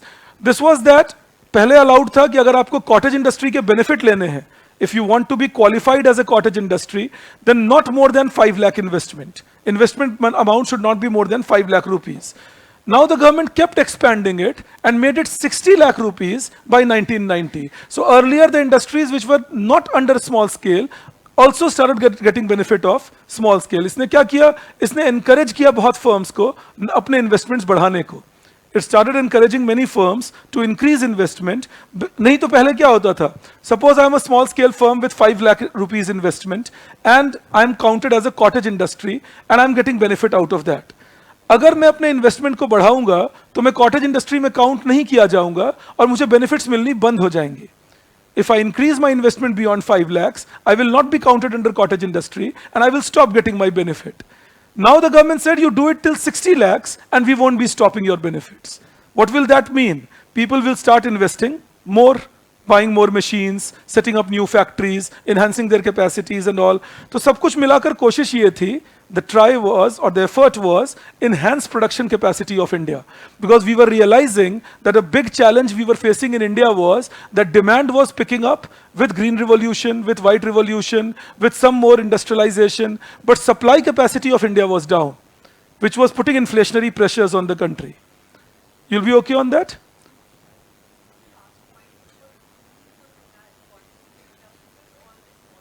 It was, so the cottage industry was a subset of small scale industry and enhancement was done for all the small scale industries. Like it was mainly cottage and small.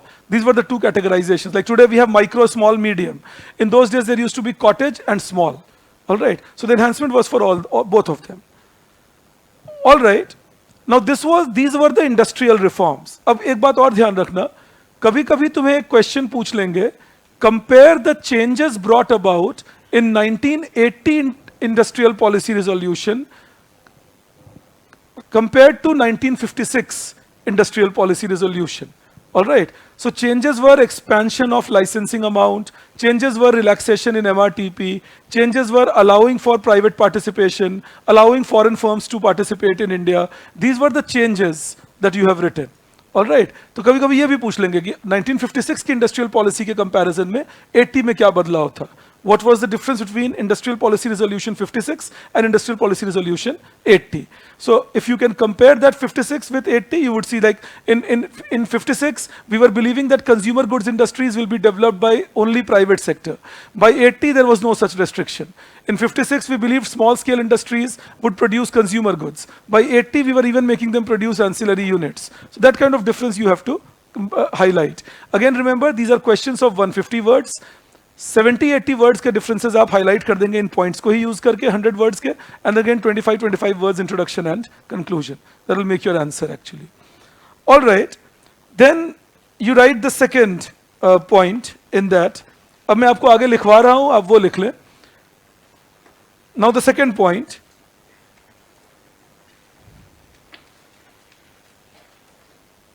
First point was high industrial growth. Now the second point, you write. India experienced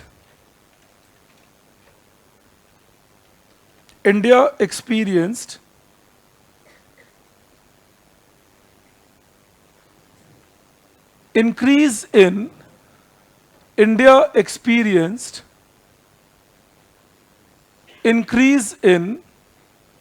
agricultural productivity, increase in agricultural productivity,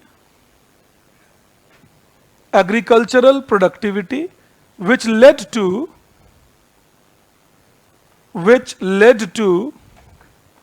higher income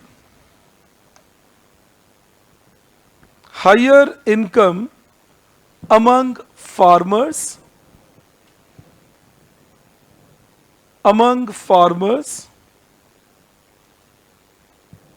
and therefore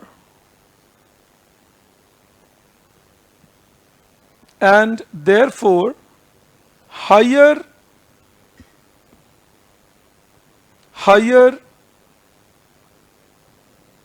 demand for industrial goods,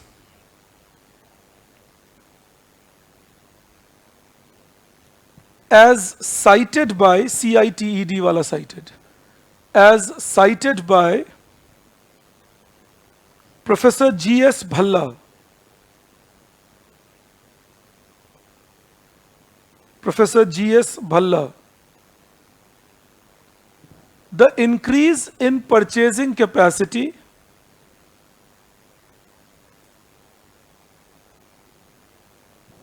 increased demand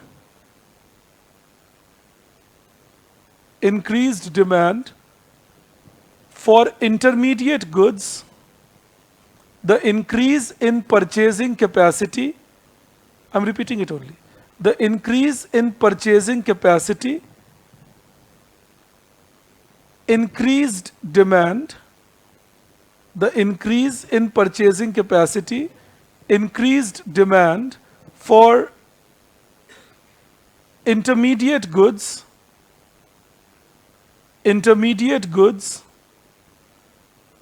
like fertilizer, pesticide, etc.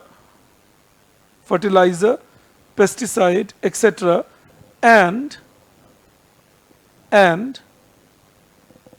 for capital goods like tractors, harvesters,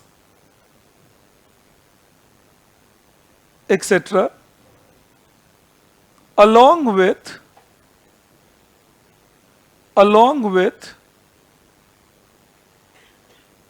consumer goods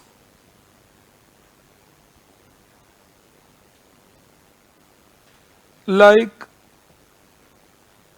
clothes, shoes, furniture, etc.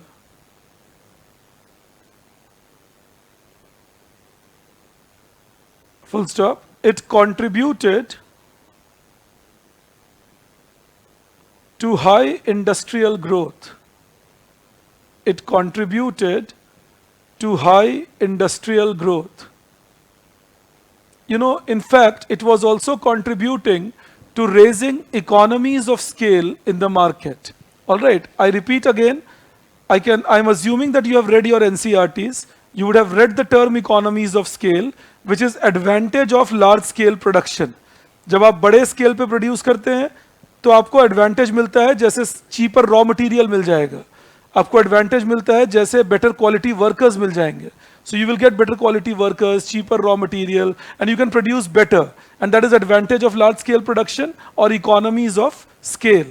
So with rising demand, it was creating a possibility that if the government could relax the capacity, the economies of scale will increase.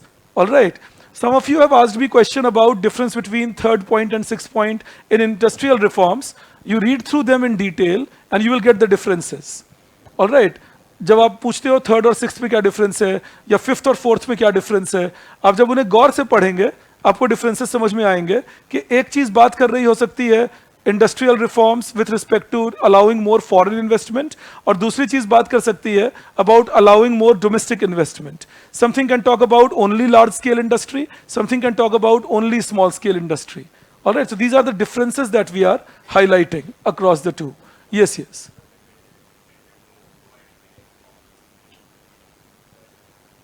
Because unless you don't have a minimum economies of scale, how do you produce efficiently? Provide minimum economies of scale. एक कम से कम इतना production scale हो कि एक जो minimum economies हो वो मिलना शुरू हो.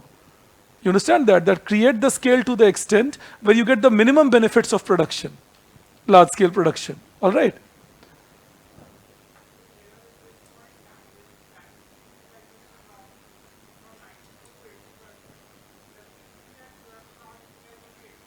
It means that you are free to produce up to 80% of your capacity and government will not penalize you.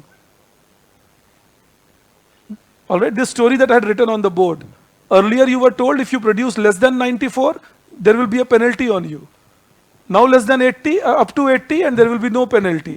Which means you have, again, I was answering a question on that. How come it leads to modernization? It leads to modernization because it allows you to reduce production in one unit up to say 80 and use those resources to produce in another unit where you can produce more and grow better. All right, that is the idea here. So modernization could be done better. All right, you take this up, then you write the next point. According to Professor Nagraj, I don't know whether Professor Nagraj is still there at IGIDR or not. Some of you, if you are there online or offline from IGIDR, just might confirm. But Professor Nagraj would be quite a renowned figure in Indian economy. He was teaching at IGIDR till we last spoke, but now we have not spoken for around a year or so. And sir was saying he's planning to leave, so I don't know.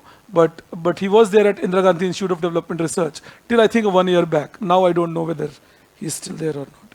So according to Professor Nagraj, industrial growth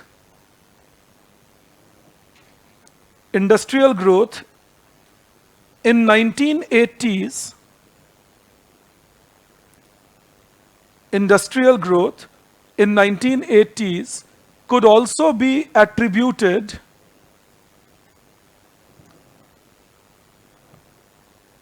to rise in labor productivity,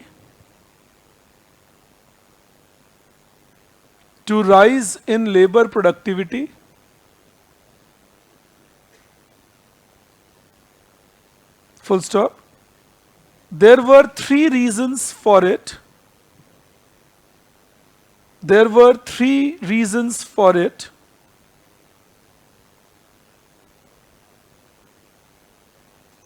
First, better quality capital was available.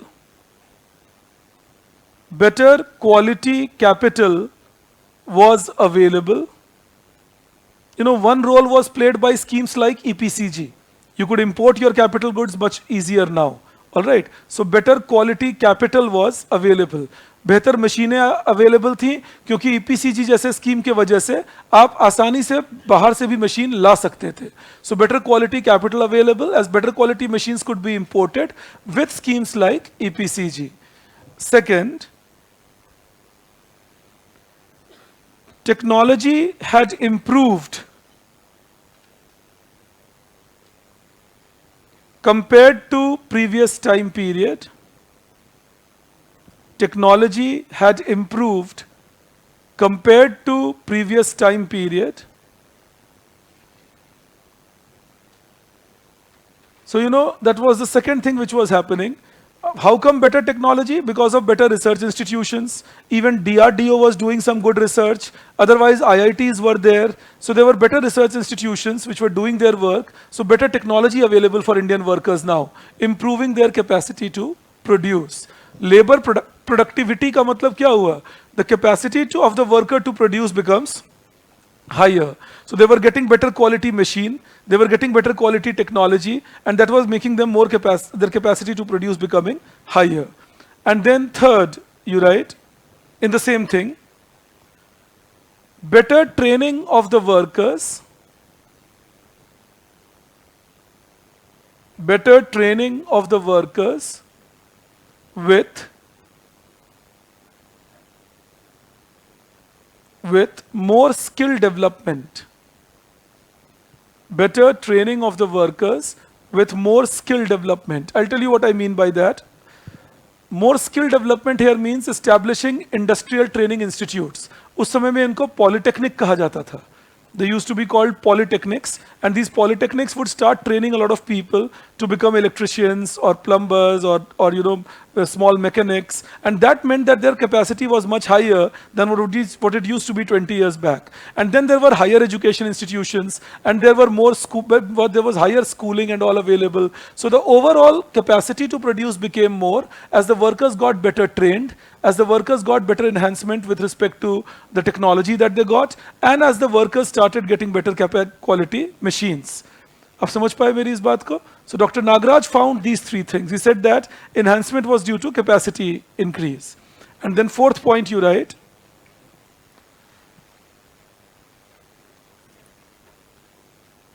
this is now, see, the first was business friendly the reforms, industrial policy resolution. Second was agricultural point. Third was labor productivity. Now I'm saying fourth. All right, so you write fourth. According to Muntek Singh Ahluwalia, you can write MS Ahluwalia. According to MS Ahluwalia,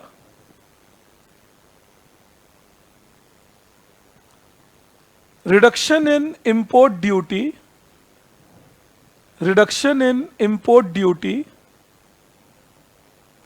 from 400%, reduction in import duty from 400% to 150%, 150% by 1989,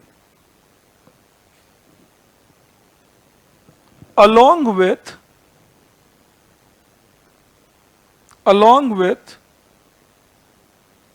introduction of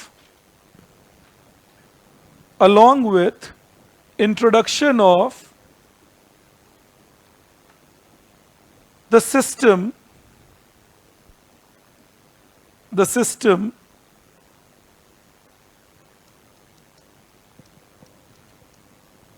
of open general licensing, introduction of the system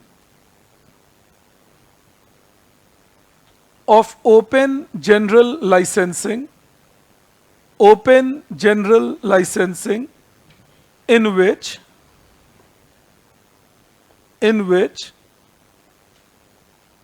the government published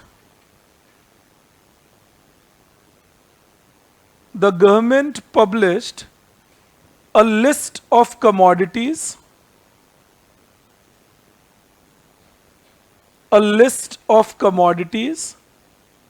that could be imported. Government published a list of commodities that could be imported with a single clearance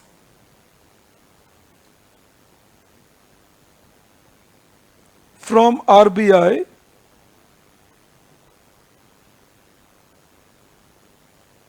resulted in easier availability of raw material,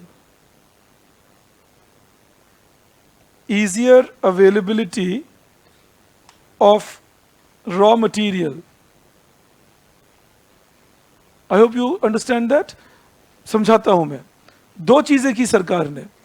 In 1980s, the government started reducing import duty on many commodities. So, from an average of 400%, it came down to an average of 150%, making it cheaper to import. But not only that, the government started publishing a list called Open General License.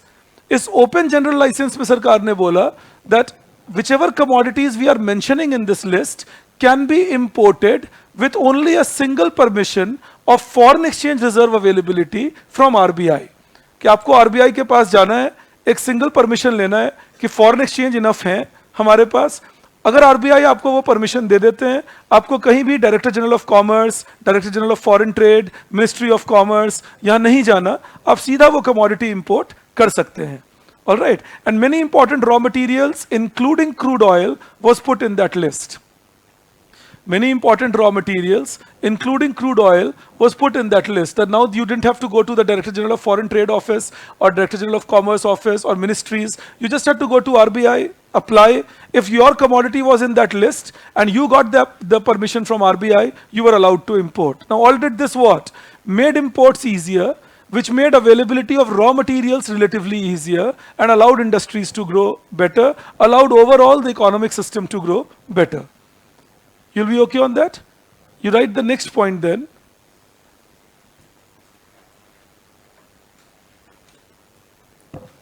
According to Professor Tendulkar, this is the next point. According to Professor Tendulkar, GDP growth of India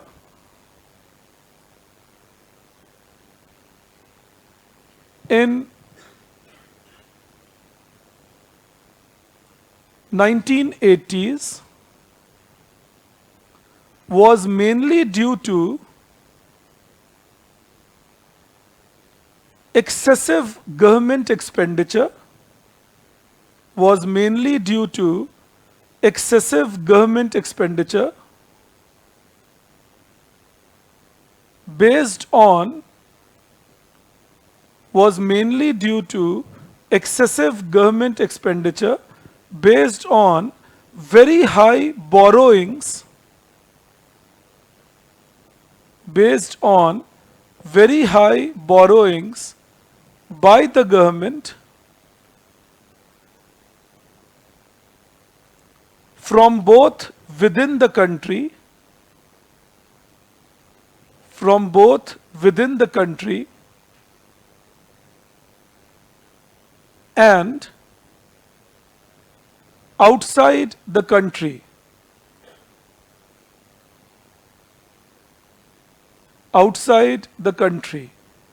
In the same thing you write, Professor Tendulkar also highlighted Professor Tendulkar also highlighted that most of these expenditure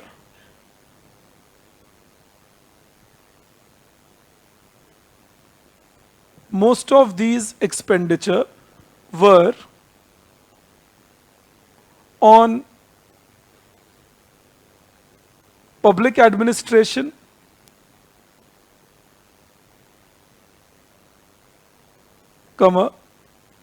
poverty alleviation,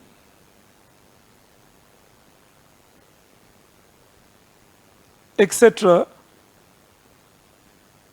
And in many cases,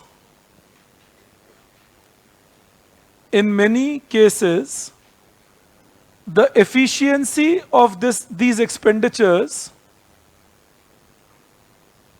in many cases, the efficiency of these expenditures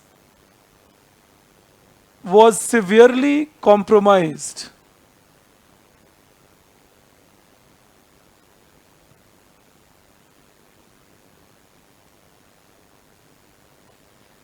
In fact, you know, Dr. Tendulkar had taken a 5-sector data over 10 years across all the states of India and the central government expenditure. And he had done a very detailed research. In fact, the paper was almost 100 pages. And Sir had given a very detailed report of how a lot of expenditure that government was doing was unsustainable, mainly because it was done for the right things, but not in the right way. For example, you make a road. Now that's a great expenditure to do. But if that road doesn't last you even 1 year, that's not that good an expenditure. Or you're spending on public administration, like say police, law and order, and so on. Again, if you improve the public expenditure, the public administration in that region and make people better off, then of course it's a good expenditure to do. One example of such a good expenditure was expenditures done in Madhya Pradesh, which could to a great extent control the protests, if I can call it, or the dacoits in Chambal region. कि जब ये expenditures बढ़ने शुरू हुए, police station आने लगे, offices बनने लगे सरकार के, तो चंबल रीजन कंट्रोल में लाया जा सका 1980s में. बट ऐसे एक एग्जाम्पल के लिए 5 कम से कम एग्जाम्पल थे जहां बीडीओ साहब का ऑफिस खुला, पुलिस स्टेशन बने, लेकिन उनकी यूटिलिटी उतनी नहीं हो पाई. So that became a problem, that the utility of public expenditure on administration development did not become as high, and that remained redundant. So that was the comment that he was making. And he said that that means we are spending money. Say, I'll give you an example. In 1986, the then Prime Minister Rajiv Gandhi ji had said that out of 100 rupees we spend on poverty alleviation, only 14 rupees reaches the poor. Now where was the rest 86 going? To corruption. And that is what Professor Tendulkar was highlighting, that if you are spending 100 rupees on poverty alleviation, and if you are not reaching even 15 to the people, then that money is going waste. तो एक तो सरकार loan लेके ये खर्चा कर रहे हैं, और ऊपर से ये खर्चे आपके परमानेंट प्रोडक्शन पॉसिबिलिटीज को बढ़ा भी नहीं रहे, तो लॉन्ग रन में डिजास्टर पक्का है. So Dr. Tendulkar was of a view, and quite well established, that one of the biggest reasons of crisis of 91 was that we did not reform earlier. Our industrial capacity was bad, and then the government kept borrowing to the extent that we were not in a position to pay back. In the name of so-called development. Understand that. So that becomes the challenge part that we see into. All right. In fact, since I mentioned Dr. Tendulkar, he was one of the most genial people that you could meet. Blame him for me being in India, because it was because of Sir that I couldn't say a no to him. Sir was himself a Harvard PhD, and he was a Delhi School of Economics topper. I'm just taking 2 minutes to just tell you about someone who was pretty great according to me. He was a D School Economics topper in 1963, and he went to Harvard, did his PhD, came back to India, kept teaching people like us, and producing whatever he did. तो अब हम लोग कितनी उनकी legacy पूरी कर पाएंगे पता नहीं, but someone like that, and I gradually became very close to Sir. मैं उनका बहुत fan था, हूँ, हमेशा ही रहूँगा. Student days से उनके बहुत पढ़ता था उनके बारे में चीज़ें, उनके लिखी हुई चीज़ें. तो मैं जब दिल्ली स्कूल गया, सर को पहली बार देखा तो आधे घंटे तो मैं कुछ बोल ही नहीं पा रहा था, मुझे लग रहा था क्या खड़े ही है मेरे सामने, यही बहुत बड़ी बात है. But anyways, it was like a fan moment. Now then, I made a habit. I was living at Jubilee Hall Hostel on Mall Road in Delhi, and Sir would come from Shalimar Bagh taking a bus. तो वो बस से आते थे, and he would get down at that Mall Road and then walk to Delhi school. And I would be waiting for him, on that bus stop. And when Sir would come down, I would show that I have also come down from some other bus, And I would take Sir's suitcase, the briefcase, and I would walk with Sir to Delhi school. And this was a 20 minutes walk, but I can't tell you how exhilarating it was. Because Sir being Sir, एक admissions की आदत होती है, शायद मुझ में भी हो गई होगी, कि आप उनको छेड़ दीजिए बस, उन्हें 2 लाइन बताइए, फिर वो अपनी बात बताते रहेंगे, ऐसा है. तो मैंने ये ट्रिक पे कैच कर लिया था. तो मैं सर को 2 लाइन बस बोल देता था, सर आपको क्या लगता है इस बारे में, तो सर अपना बोलना शुरू होते थे. And believe me, those 20 minutes was like reading 1 book in a day, because Sir would be very crisp and wonderful in his approach, and Sir was so student friendly. I mean, Sir in those days when we used to study was the economic advisor to Prime Minister. Sir was also the chairman Finance Commission. Sir would never let us know all that. We would never get to know what Sir does, what Sir doesn't. For us, it was just Sir, and we would barge into his room. Even if Sir was eating, we didn't mind. He's eating, his problem. We would, we would come in. That's the student-teacher relationship, isn't it? I welcome that. In fact, I don't mind if I'm eating. You're asking me questions. तो जवाब देने में क्या है? खाना खा रहा हूँ, जवाब भी दे सकता हूँ. मुझे ऐसा लगता है. Sir से ही सीखा मैंने. So Sir would be eating. He'll call us in, come sit, answer. In fact, when I joined Delhi school later, so of course, I was lucky enough, I topped D school. I also had 541 marks, like Sir. And sir would also always tell me that, look, both of us are equal. I had 541 and you had 541. And I would always tell sir that, sir, please make it inflation adjusted. You know, that you had it in 1963, I am having it in 1997, so must adjust for inflation in the two time period. You know, आप inflation adjust करेंगे तो आपको पता चलेगा कि मैं आपके 10% भी नहीं हूँ. ऐसा मैं हमेशा उनको बोलता था कि I'm not even 10%. Even if I get 10% to what he did, I would feel lucky as a human being also. And you know, when you saw sir, you would hardly see, I mean, you would hardly imagine that the person he was. I mean, उनका stature पता ही नहीं चलता था, इसलिए हमें कभी पता नहीं चला कि वो कैसे बस से आते थे, गाड़ी लेते नहीं थे. इनफैक्ट एक बार मुझे याद है, तब मैं पढ़ाता था दिल्ली स्कूल में, तो सर उस वक्त भी adviser to the prime minister थे. And sir, in fact, he was the only economist, is the only economist in India on which India Today did a cover page. You know, the other Tendulkar, they wrote it that, you know, and he was, because by that time Sachin Tendulkar was very famous, so India Today did a cover page on him, the other Tendulkar. Otherwise, sir was a very shy person, but it was one of his students who was doing it, and for that sake, he did that cover page story.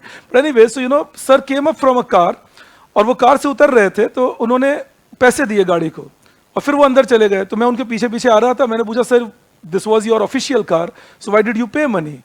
He said, I don't keep official cars. Because if I start keeping their car, my advice will get dependent on their cars and their bungalows. I would not like that to be dependent on that. And believe me, it was a big learning experience. I thought, right, true. If you need to give advice free. If you give advice on the basis of the money you take from the government, maybe you get addicted to it. And these were some small things I learned from him. In fact, when I came back from US, उन्होंने ही मुझे phone किया, बोले, आओ यहाँ पढ़ाओ यहाँ आकर, और उनको मैं मना कर नहीं सकता था, तो मैं इधर आके पढ़ाने लग गया. इनफैक्ट दिल्ली स्कूल भी मैंने तभी छोड़ा जब सर ने छोड़ा. Sir left D school, I left D school after that. But you know, one day when because by the time I had come back, I had realized who is he and what kind of stature he possesses. So I remember one day I knocked at his door.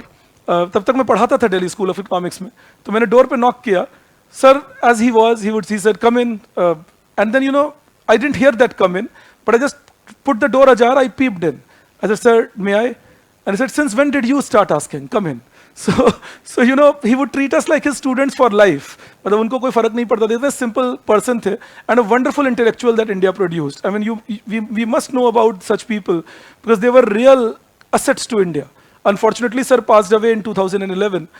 He was writing a research paper. I had the luck of completing that research paper because you know it was half-written research paper, and we had family relations at times. So I went to ma'am, took her permission, and said that, ma'am, if I can complete it, if you feel that I am at least that good enough that I can complete it. So that research paper is one of my cherished research papers, which I could complete, you know, after sir had been gone. You know, that I keep as a very cherished possession. Tendulkar and Jha, वो मुझे एक dream like लगता है, तो मैंने अपने साथ रखा हुआ है क्योंकि this is a research paper I wrote. I had written many research papers after that with many so famous economists, but that is my most treasured possession, to be honest. It was on poverty, of course, in India. But you know, I just stopped and told you about him because these are some people in India, and there's still many like him who are in India and working wonderful for India. But these are some people about whom we should know to actually derive that passion, because sir could have gone anywhere, done anything. He was a Harvard PhD of 60s. So the sky was the limit for him. And you know what, one thing I learned from sir, flexibility. Sir was a big supporter of all public sector in 80s. By 90s, his view had changed. I remember asking him once that, sir, 10 years back, if I read your books, you have written, or your research papers, you have written that public sector is a must in India. Now you are saying that disinvestment is very much important. In fact, he was a member of Disinvestment Commission also. And he said, look, 10 years, 15 years have gone by, and I have learned new things. New empirical evidences have come to the fore. If I still don't change, then I'm not human. I'm a stubborn, he said something, I won't say it in the classroom, you know. And then I realized, yes, true, that as new evidences come in, as new empirical evidences come in, you got to change your views. You know, you can't keep sticking to a view just thinking that once I have thought, forever I have thought about it. So, you know, I wish, I mean, if people like him could have lived longer, you know, sir passed away only at the age of 72, but if he could have lived a little longer, I'm sure he would have created many wonderful economists. So thank you for giving me a patient hearing on this. I know it was not related to your classroom, but, you know, keep it in mind. Anyways, so he said again, these were reasons that were highlighted. Now, what did we have after this? What we had was a crisis. आप सोच के देखिए, we were growing the fastest, industry was growing the fastest, and then we have a crisis in 91. तो 80 to 90 बीता fastest growth के साथ, और अचानक crisis हो गया 91 में. ये कब होता है? जब आप स्टेरॉइड्स पे ग्रो करें, और ये स्टेरॉइड्स थे government borrowings and government expenditure, you know that I am looking strong, looking robust, and suddenly I collapse one day. तो ये स्टेरॉइड वाली बॉडी थी, हमारी बॉडी भी स्टेरॉइड वाली थी, हम हेवीली बोरोड थे. So I will take you into the crisis of 91, but before that I am giving you a write up on service sector development in India between 66 to 80 and then 80 to 90. All right, so you take that right up and then we will go further ahead. So you just, yes, yes.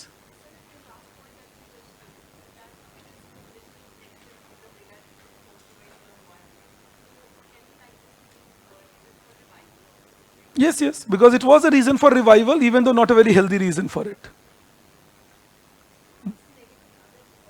Fair enough, but the whole revival was a farce, no? If there had been an actual revival, we would not have a crisis, isn't it? You understand that? Okay. You give a heading now. You write service sector growth between 1966 to 1980. Service sector growth between 1966 to 1980. Yes, yes, Suresh Tendulkar was his full name, Tanvi. That was Professor Tendulkar. There has been no other Tendulkar after him, as in economics. It did become relevant. It did remain relevant in 1980s. Dave, I was answering your question. Isha, I explained EPCG just a while back in the class. Maybe you joined late. It's called Export Promotion Capital Goods. Class के शुरुआत half को देखना, मैं EPCG की ही बात कर रहा था. All right. No, there is a question that can we justify all these restrictions before 1991 in the name of newly independent country and afraid of economic colonialism? Understand this, what I'm trying to tell you here, जो बात सवाल पूछे यशस्विनी मुझे, उस सवाल का मतलब है that is infant industry argument valid for all the protectionism that we did? So now infant industry argument can be valid. Infant industry argument hota hai that my industries are new and the foreign industries are already well established. So if my industries don't get some protection, they will not be able to compete with the foreigners. Fully understandable. But how long will you remain an infant should be classified, no? You understand that? You can't have 40-year-old infants. You understand that? मैं नन्ना बालक हूँ 40 साल का. तो ये हमारे यहाँ ये होने लगा था that in the name of infant industry protection, it became kind of a business where well-established people kept protecting their firms for avoiding competition. And that was a challenge. In fact, in South Korea, they did exactly opposite. They created Chaebols, Chaebols. Chaebols means the chosen one. They selected 10 companies as Chaebols. They said, look, we will protect you from import competition for 10 years. But within 10 years, you should be exporting out of this place. Now, if you're an exporter, you got to be globally competitive. And within 10 years, these Chaebols started exporting because they were told if you are unable to export within 10 years, we will take away your Chaebol status, give it to some other firm. And these were private companies. And these companies started running as Chaebols. They became world-class and world beaters. Some of them you still see like Samsung or LG or Hyundai, and they're world over. And they're producing and earning for South Korea all across. What we could have done for our public sector, our private sector, was a similar thing that we will protect you up to a period of time, and then the protection will be reduced, more licenses will be given, more competition will be enhanced. Well, some people did give this idea that this should be done in India, but unfortunately, again, the ideological base was tremendous for other side. More importantly, the bureaucracy would move very slowly. तो bureaucratic decision making बहुत slow होती थी. एक file एक जगह गया, दूसरी जगह आया, बीच में सरकार बदल गई तो और कमाल हो गया. So all those things will keep happening. That became the challenge part actually in India. All right, so you write this up then. You write service growth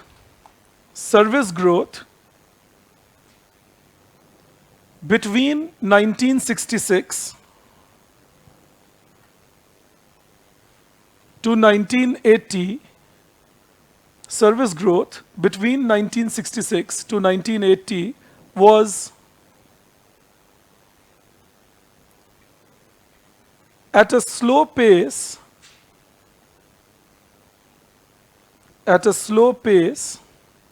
of less than 7%,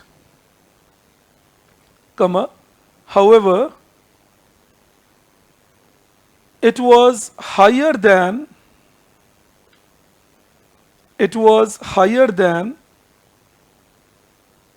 manufacturing growth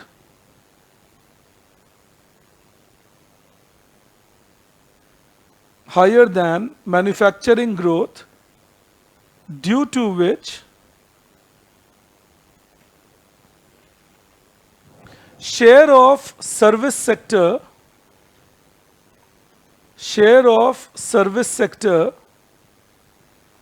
kept increasing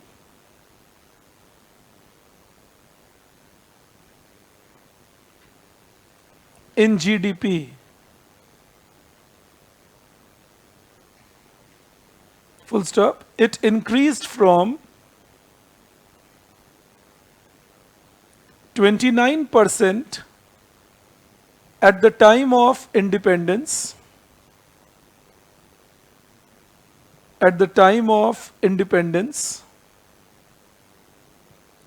to 40% by 1979-80.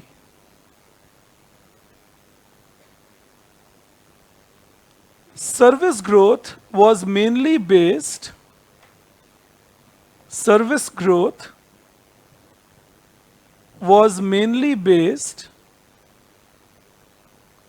on 4 factors. First, large increase in banking services,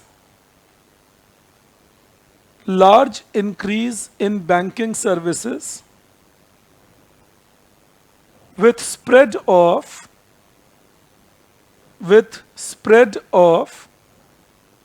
rural branches,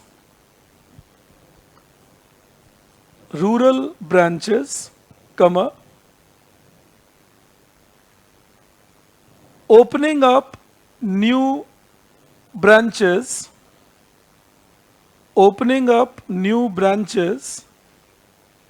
in underdeveloped regions,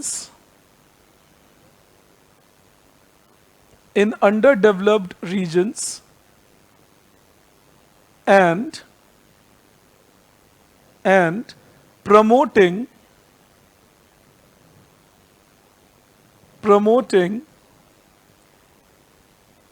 more entrepreneurship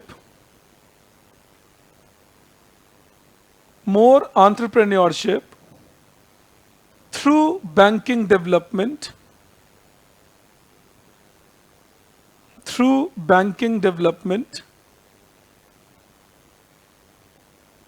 after liberalization. I'm so sorry, after nationalization, I mixed up. After nationalization. Second point then, you write, high growth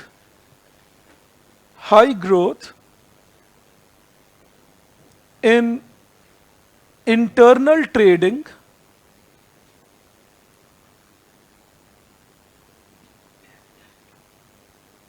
with expansion of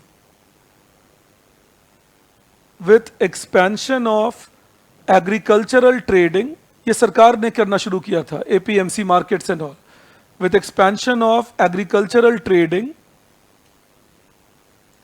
and establishment of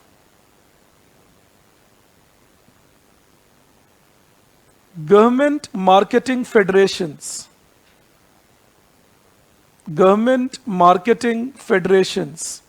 like NAFED and TriFed, National Agricultural Marketing Federation, Tribal Agricultural Marketing Federation. These things were contributing. So then you write the next point. Third, high increase in private sector participation, high increase in private sector participation in services like, high increase in private sector participation in services like education. In fact, this was the time when private schools started proliferating. uh, Government schools were the dominant ones till 1970s. 1980s was the time when private sector became more dominant and gradually started reaching the Indian middle class. In fact, जो मैं हमेशा बोलता हूँ, ये कल ही रात को एक रिसर्च के थ्रू ही मैं बात कर रहा था अपने अच्छे दोस्त से जो मेरे वाइफ भी हैं, तो I was talking to her and we were discussing this, that in our generation many people would go to government schools with no qualms. I mean, the parents will send their children to government schools because the transition was happening.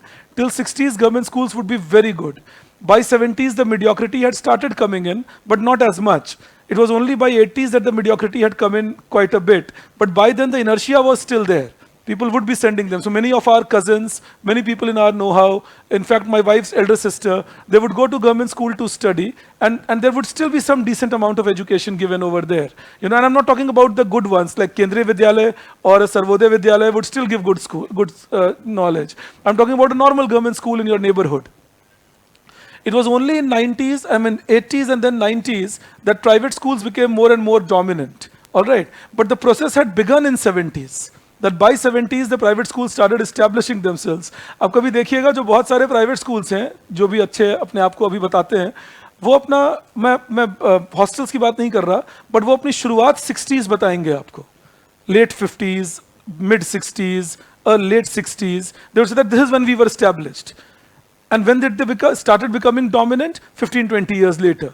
So by the time it was mid 70s, schooling, healthcare, this was gradually going away from the government control or government dominance and going towards the private system. All right. So education, healthcare, etc.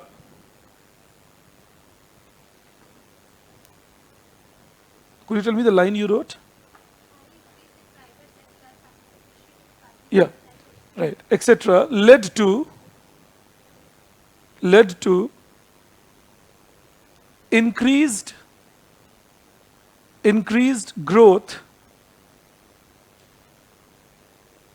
of these services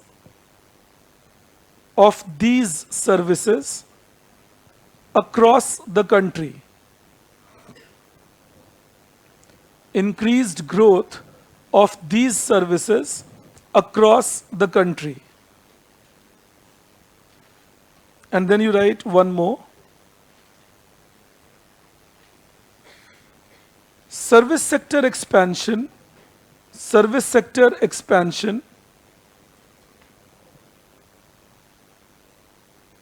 was also observed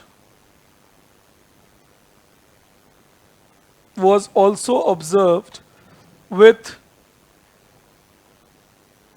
increase in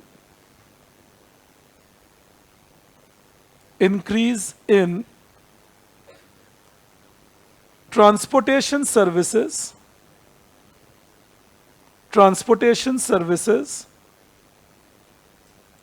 mainly roadways and railways,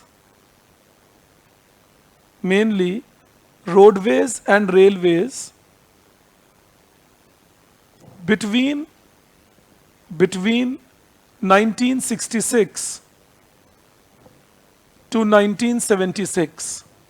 This was 10 years when there was a lot of infrastructure development program run in India and state transportation, like a Bihar Raj Transport Corporation, Tamil Nadu Raj Transport Corporation. So different state governments were establishing their own transport corporations, expanding road transport quite a bit in India.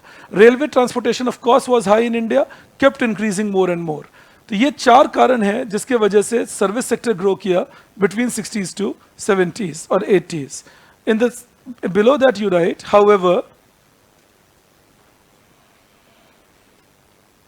the reach of service sector However, the reach of service sector was still limited. Reach of service sector was still limited to urban areas and to more developed states of India. To more developed states of India. According to a research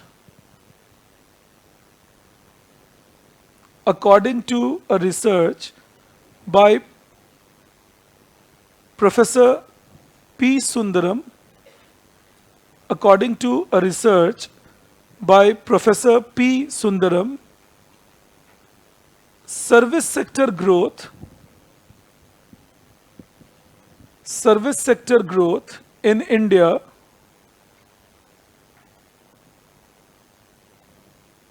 between 1961 to 1981, this was his research tenure, I mean the timing that he took. So between 1961 to 1981 was more than 80% dependent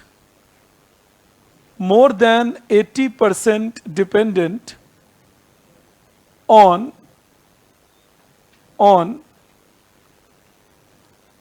urban areas of India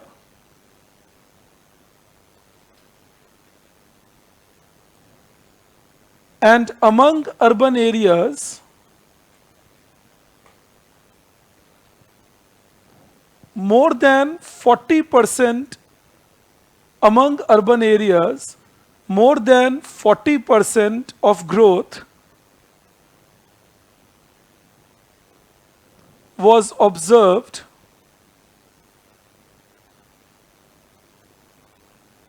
in Delhi, Mumbai, Kolkata and Chennai. Like in those days, Calcutta and Madras, of course. Delhi, Mumbai, Kolkata and Chennai.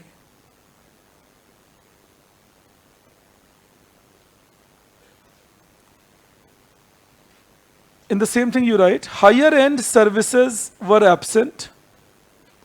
Higher end services means like say software development, telecom development, upper skill restaurants and things.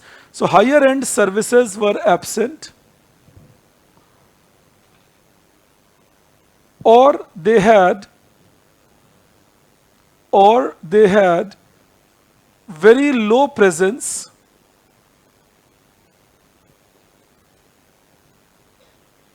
because of low level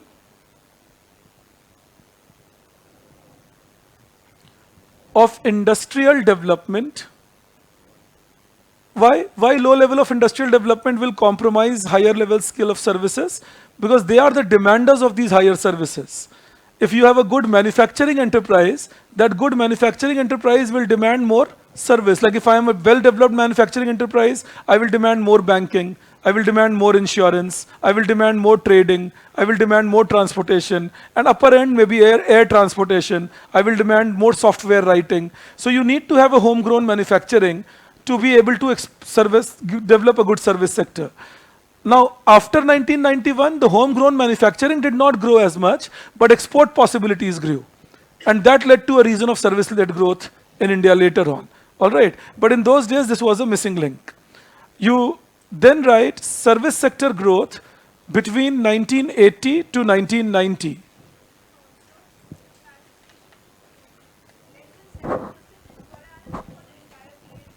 No, per annum. Less than 7% is per annum. Okay. Then you write service sector growth between 1980 to 1990.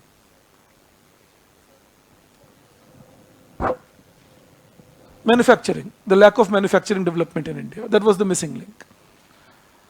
Now,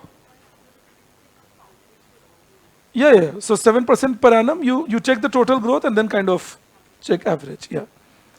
You write service growth. Now, I've given you the numbers here, if you will check. So I've already given you that service growth was happening at 9% in 85 to 90, and service growth was happening at 8 to 9% in 80s. Like the average service growth 80s to 90s was above 8% per annum, almost touching 9% per annum. All right. So I'm just about to tell you that. So you write service growth in the 6th and 7th 5-year plan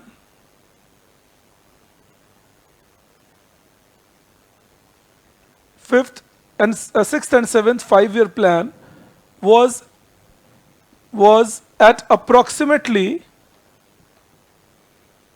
9% per annum,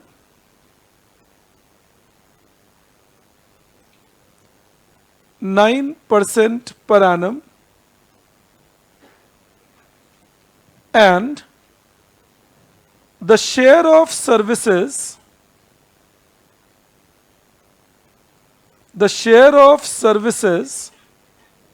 was 43% of GDP, 43% of GDP in 1991.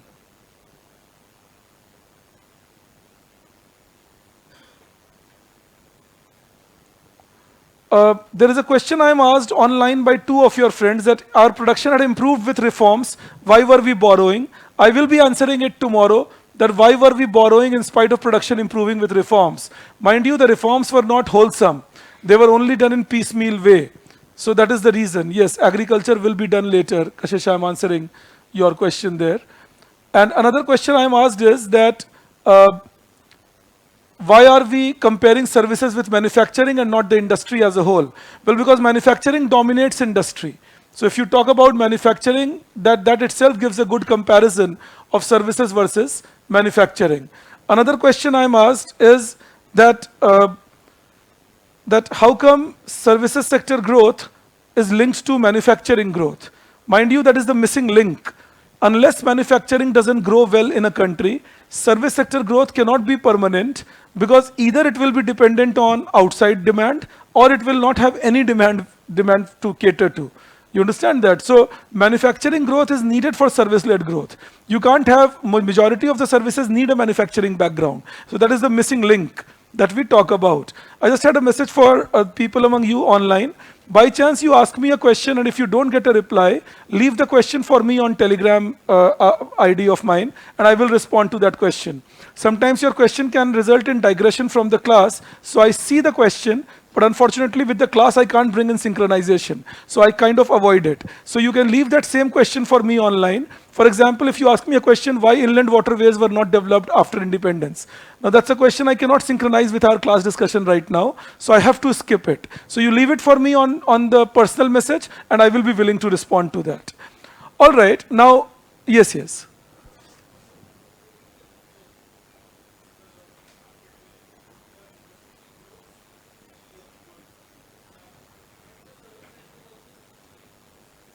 In fact, even agriculture was pretty good.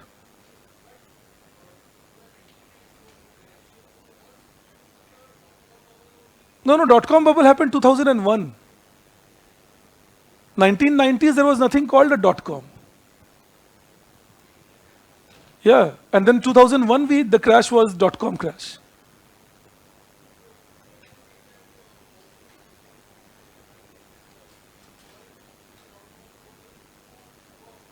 No, that was 2000s. That's what I'm saying.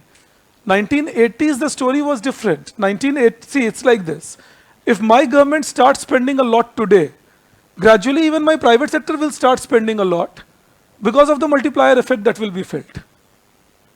You understand that? There will be higher expenditure, there will be more demand, the economy will pick up. There were some reforms done, there was labor productivity rising, but unless your structure is not solid, we were not competitive, our currency was overvalued, our borrowings were high, we were not managing our food grains very well, so the food inflation would time to time spike. So, and our industrial sector was not well developed. it was not competitive. So we were waiting for a crisis in 91.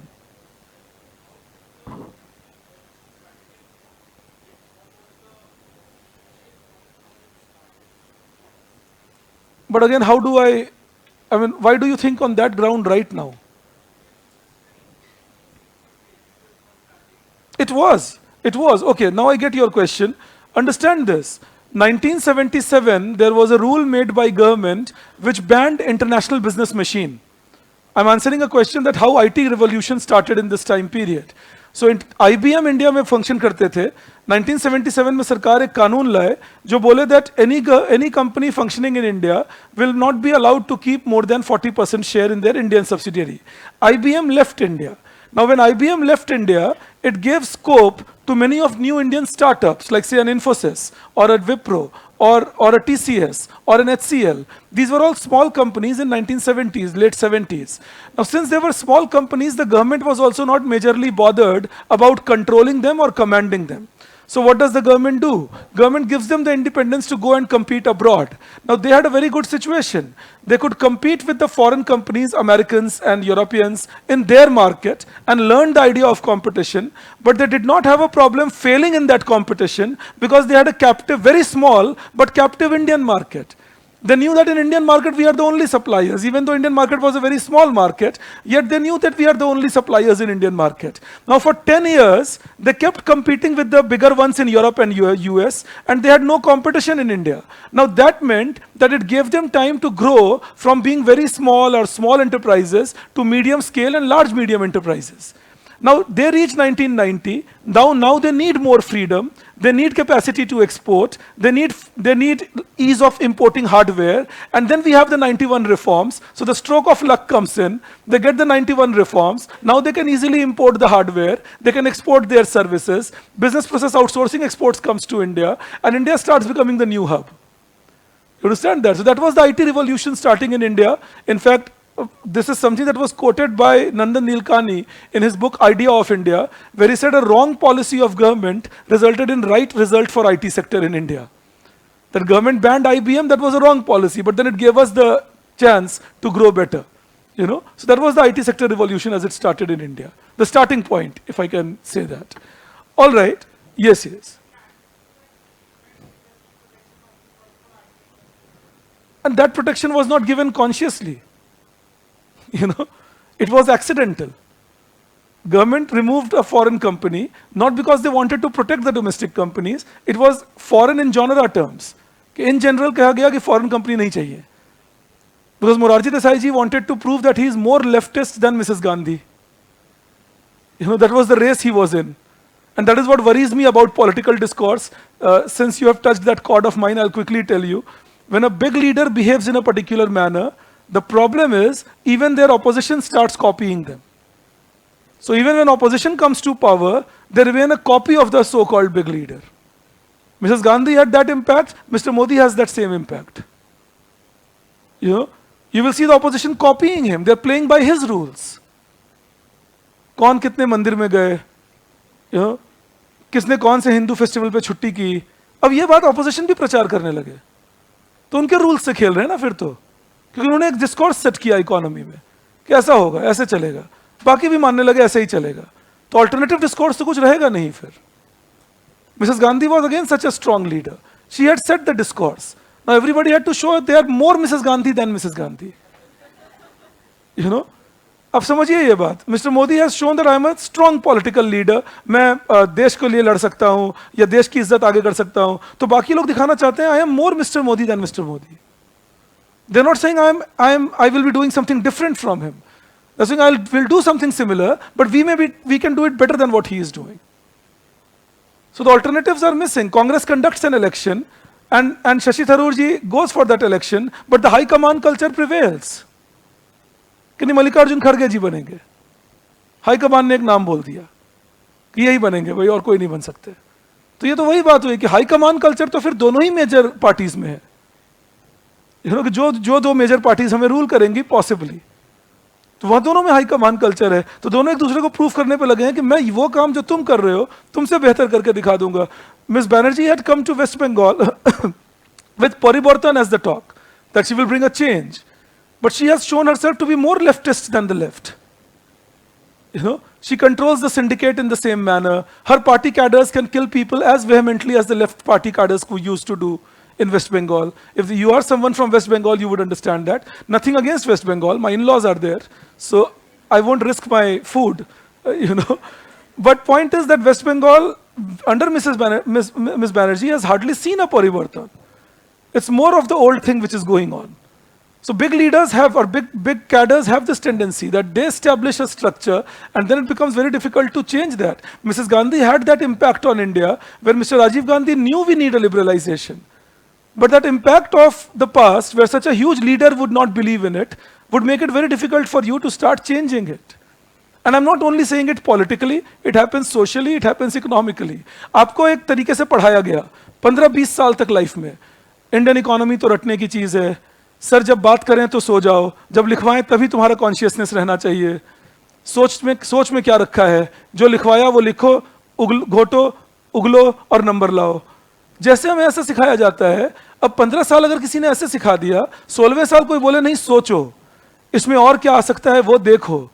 कैसी बकवास कर रहे हो तुम? तुम्हें पैसे दिए लिखवाने को, लिखवाओ और काम खत्म करो. क्या अजीब अजीब तरह की बातें सुनाते हो क्लास में. ये मिसेस गांधी कहां से आ गई बीच में? क्यों हम उनकी बात सुने? इकोनॉमिक्स का पॉलिटिक्स से क्या लेना देना है, सोसाइटी से क्या लेना देना है? क्योंकि हमें तो साइलोज में पढ़ाया कि अगर पॉलिटिक्स में कुछ हो रहा है तो वो सिविक्स है और हिस्ट्री में जो हो रहा है वो हिस्ट्री है. फिर इंटरनेशनल रिलेशंस पढ़ने गए, उसमें टीचर ने अगर हिस्ट्री बोला, अरे आईआर का टीचर कहाँ है, ये तो हिस्ट्री का टीचर निकला. We don't appreciate the interconnect between the subjects and then we fail to understand. Not our fault. We have been trained not to understand it. हमें तो ऐसे भी रटवा के बड़ा किए. ये 5 ऐसे में से एक आएगा बेटा, बेटा भी घर आ गया, बेटा पापा जरा इसे रटवा दो मुझे. पापा ने 5 ऐसे लिख दिए, बेटे ने रट लिया, जाके उगल दिया. While ऐसे is about creativity, write what comes to your mind. तो मैं आपके जनरेशन तक, मेरे जनरेशन तक हर जगह देखता हूँ, ऐसे का टेस्ट यूपीएससी में आएगा, कैसे लिखा जाए, ऐसे कैसे लिखा जाए. क्रिएट करना कहते हैं उसको. बैठो और क्रिएट करो, ज्यादा पढ़ोगे तो बेहतर क्रिएट करोगे. पर हम सोच रहे होते अगर हमें फॉर्मेटिंग मिल जाए, टॉपर्स ने जैसे ऐसे लिखा, अगर मैं वो देख लूं तो मेरा ऐसे भी अच्छा हो जाएगा. तो रह गए कॉपी कैट तुम, और नहीं आएंगे नंबर 110 के ऊपर टॉपर का ऐसे देखकर. कितना मर्जी रट लो, वहां तुम्हारी अकल चेक होती है. ये समझा रहा हूं, ये हमारे एजुकेशन सिस्टम का फ्लॉ है. Society affecting the economy. हमारे लेबरर्स कम ट्रेंड क्यों होते हैं? हम अपने बच्चों को सोचने की फ्रीडम देते ही नहीं है. हमारे बच्चे कुछ अलग सोचते हैं, मुंडी घुमा देते हैं उनका. अब याद करो हमारा बचपन, recall our childhood. Our teachers would tell us, at least mine would and yours would too, because my children are your generation and I've seen them growing up like that. Write what I dictated in the class to get full marks in the exam.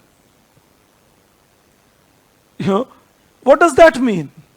Why can't I get full marks by writing my brain? I can understand what you talked, and now I will replicate it in my language, and if my language has some flaw, you rectify that. But why should you expect me to write your language? But that's what they expect us to do. And that is the challenge, if you ask me, on the whole system of educational jargon. So इसीलिए मैं आपसे रुक के ये बोलने लगा कि ये सोच होती है, और ये सोच कुछ लोग क्रिएट करेंगे, वो फैशन बन जाता है.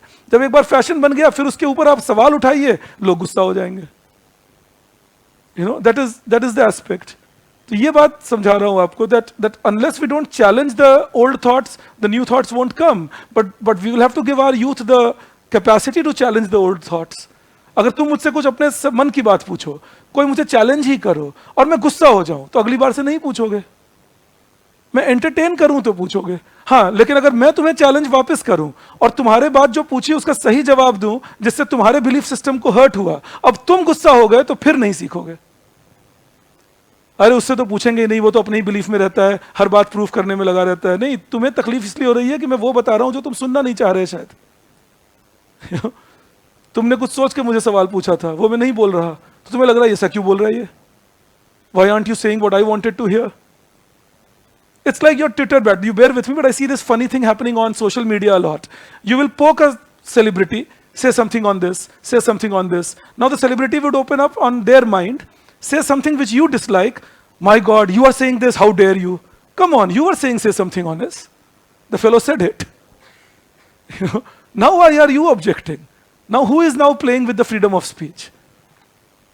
फ्रीडम ऑफ स्पीच है मतलब मैं कुछ भी बोल सकता हूं जब तक आपको हर्ट ना करें। अब आपके ख्याल से मेरे ख्याल नहीं मिलते और आप कहेंगे नहीं क्यों नहीं मिलते, तुम सेलिब्रिटी हो के वही क्यों नहीं बोलते जो मैं चाहता हूं तुम बोलो, और नहीं बोलोगे तो मैं ट्रोल करूंगा और तुम्हें बताऊंगा तुम कितने गलत हो। ये कौन सी फ्रीडम ऑफ स्पीच है भाई?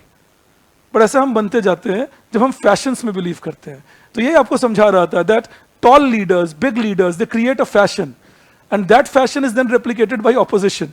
So I was just trying to answer a point in your mind that might have arisen, expecting that you are thinking that why did Morarji Desai ji, who was supposedly a right-wing person, a pro-business person, decided to go so strong and in 1977 banned Coca-Cola, banned IBM and all that from India and literally kicked them out.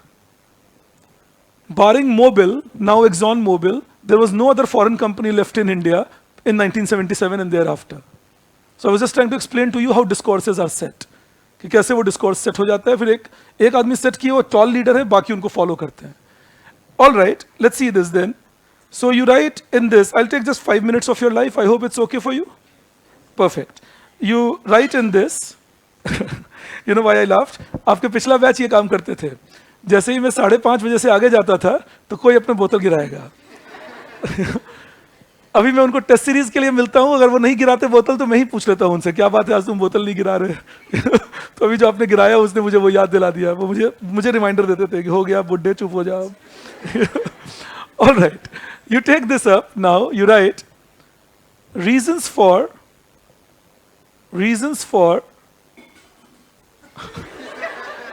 I get the message. High service growth.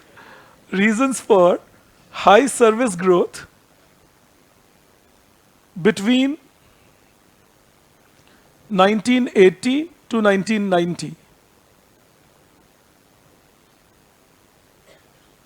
And you write 1. Liberalization of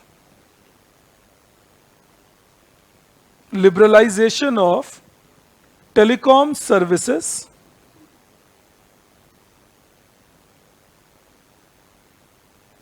2. Continuous expansion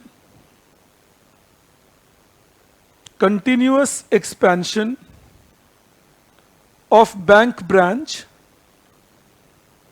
Continuous expansion of bank branch and liberalization of other financial services.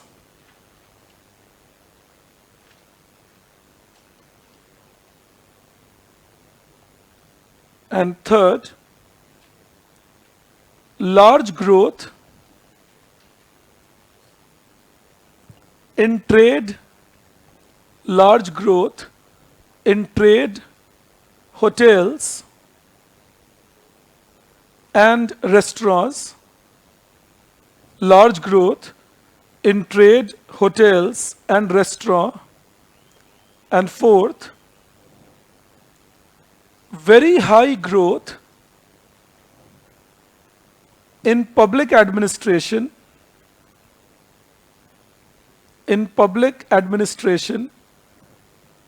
defense services, and social services. I will give you 25-30 words explanation on each of these points as I see you tomorrow. So I will be making you write a little bit more on this. And then I will go into a talk on economic crisis of 1991. Once we do that, I will not teach you reforms tomorrow that we will do in India after 91. I will be teaching you saving and investment trend. This question has been asked twice by UPSC in the last 9 years. That what has been the saving investment trend and role of savings in growth in India. All right, so I'll see you then tomorrow, 3 o'clock. Thank you. And please bring this tomorrow also. All right, bring your notes tomorrow also.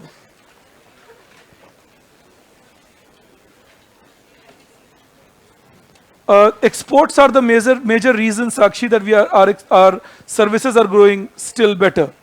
We will be discussing it, Shaista, tomorrow, but I hope you got the 4 points that I made you write. .com are companies which are they are information technology companies, Venkatesh. That is .com. जैसे हम लगाते हैं ना, say google.com, that was a .com company. Thank you, Chanchal. मैं सिर्फ 1 minute लूंगा. Just one more question, I'll answer. Service sector contribution was higher than industrial at the time of independence. You read the notes, Harshika, I have made you write why service sector was doing better than industrial at the time of independence. The tax structure did change in 1980, Ananya. It did change. Thank you, Aarti. Thank you, Shubhi. Thank you, Shubhra. Capacity utilization means how much of the total amount of capacity that you have created you can utilize. So before 1980, the firms were told that you cannot produce 94% below your capacity and 120% above your capacity. After 1980s, this was extended to 80% and 150% respectively. I hope Parv you get the point. Ritu, higher service as in? You can start learning the printed notes, Divyanshi, no doubt.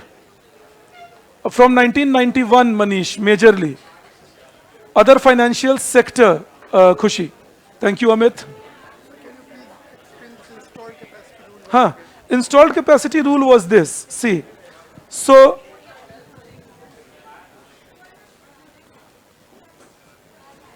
if suppose I am told that this is the capacity, 100 units capacity, that you are permitted. All right. Earlier, the government used to say that you cannot produce more than 10% of this capacity. Capacity का मतलब क्या हुआ? कितनी machine है, कितनी बड़ी factory है? तो सरकार कहते थे कि आपको जो कैपेसिटी अलाउड है, अगर आपको इमरजेंसी भी है, you cannot go more than 10% of that. You can't enhance your capacity by more than 10%. 1980s they said you can go up to 50% more, and we won't stop you. How many machines do you have? What kind of factory are you running? How many workers are you employing? All that decides your capacity. All right?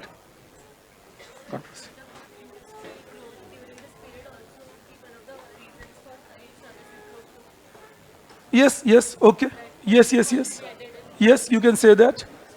I'll take just one more second. Ria, if you could just give me a call and we can discuss this. I think that will work. You check the video once it's uploaded once again, Harshit, and ask me your doubt, whatever doubt you face. But check the video once again. No, Isha, I have not given you the solution to the question. I think I'll have to begin with that tomorrow and then only we can finish it up. Thank you, Himanshu, Shaista, bye-bye, Harsh. Thank you, Jyoti. Thank you, Divyanshi. Thank you, Parmeet. Thank you, Bhargavi. 20% was before 1980. No, 6% was before 1980. 20% came post 1980. Sixth and seventh five-year plan, industries were dominant, but services were doing better than them. Yes, yes. Higher-end services like five-star hotels, higher-end services like information technology company, all right, insurance companies, that kind of a thing.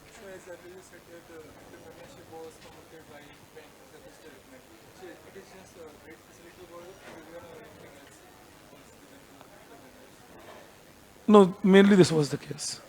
Mainly the idea of giving them more chance to produce. All right. You can read the notes till agriculture, Sujoy.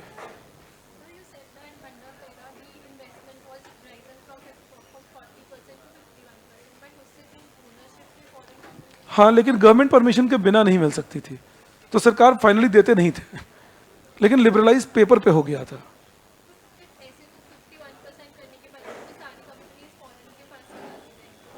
क्यों? हमने तो 91 के बाद कर दिया ऐसा, but सारी companies तो नहीं गई फॉरेन के पास, क्योंकि हमारी कंपनी भी तो अच्छा ही परफॉर्म कर रही है ना. टाटा भी तो Jaguar Land Rover take over कर रहे हैं. इसी दैट तो लिबरलाइज करने का पर्पस होता है कि रेस्ट्रिक्शंस हटाए जा सके.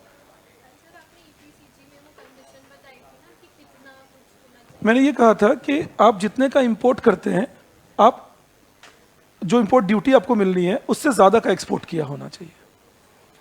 I'll just say bye-bye to your friends online and we go that side. I'll see you tomorrow, 3 o'clock. In case your question has remained unanswered, please leave a message for me, everyone online. Thank you. I'll see you tomorrow, 3.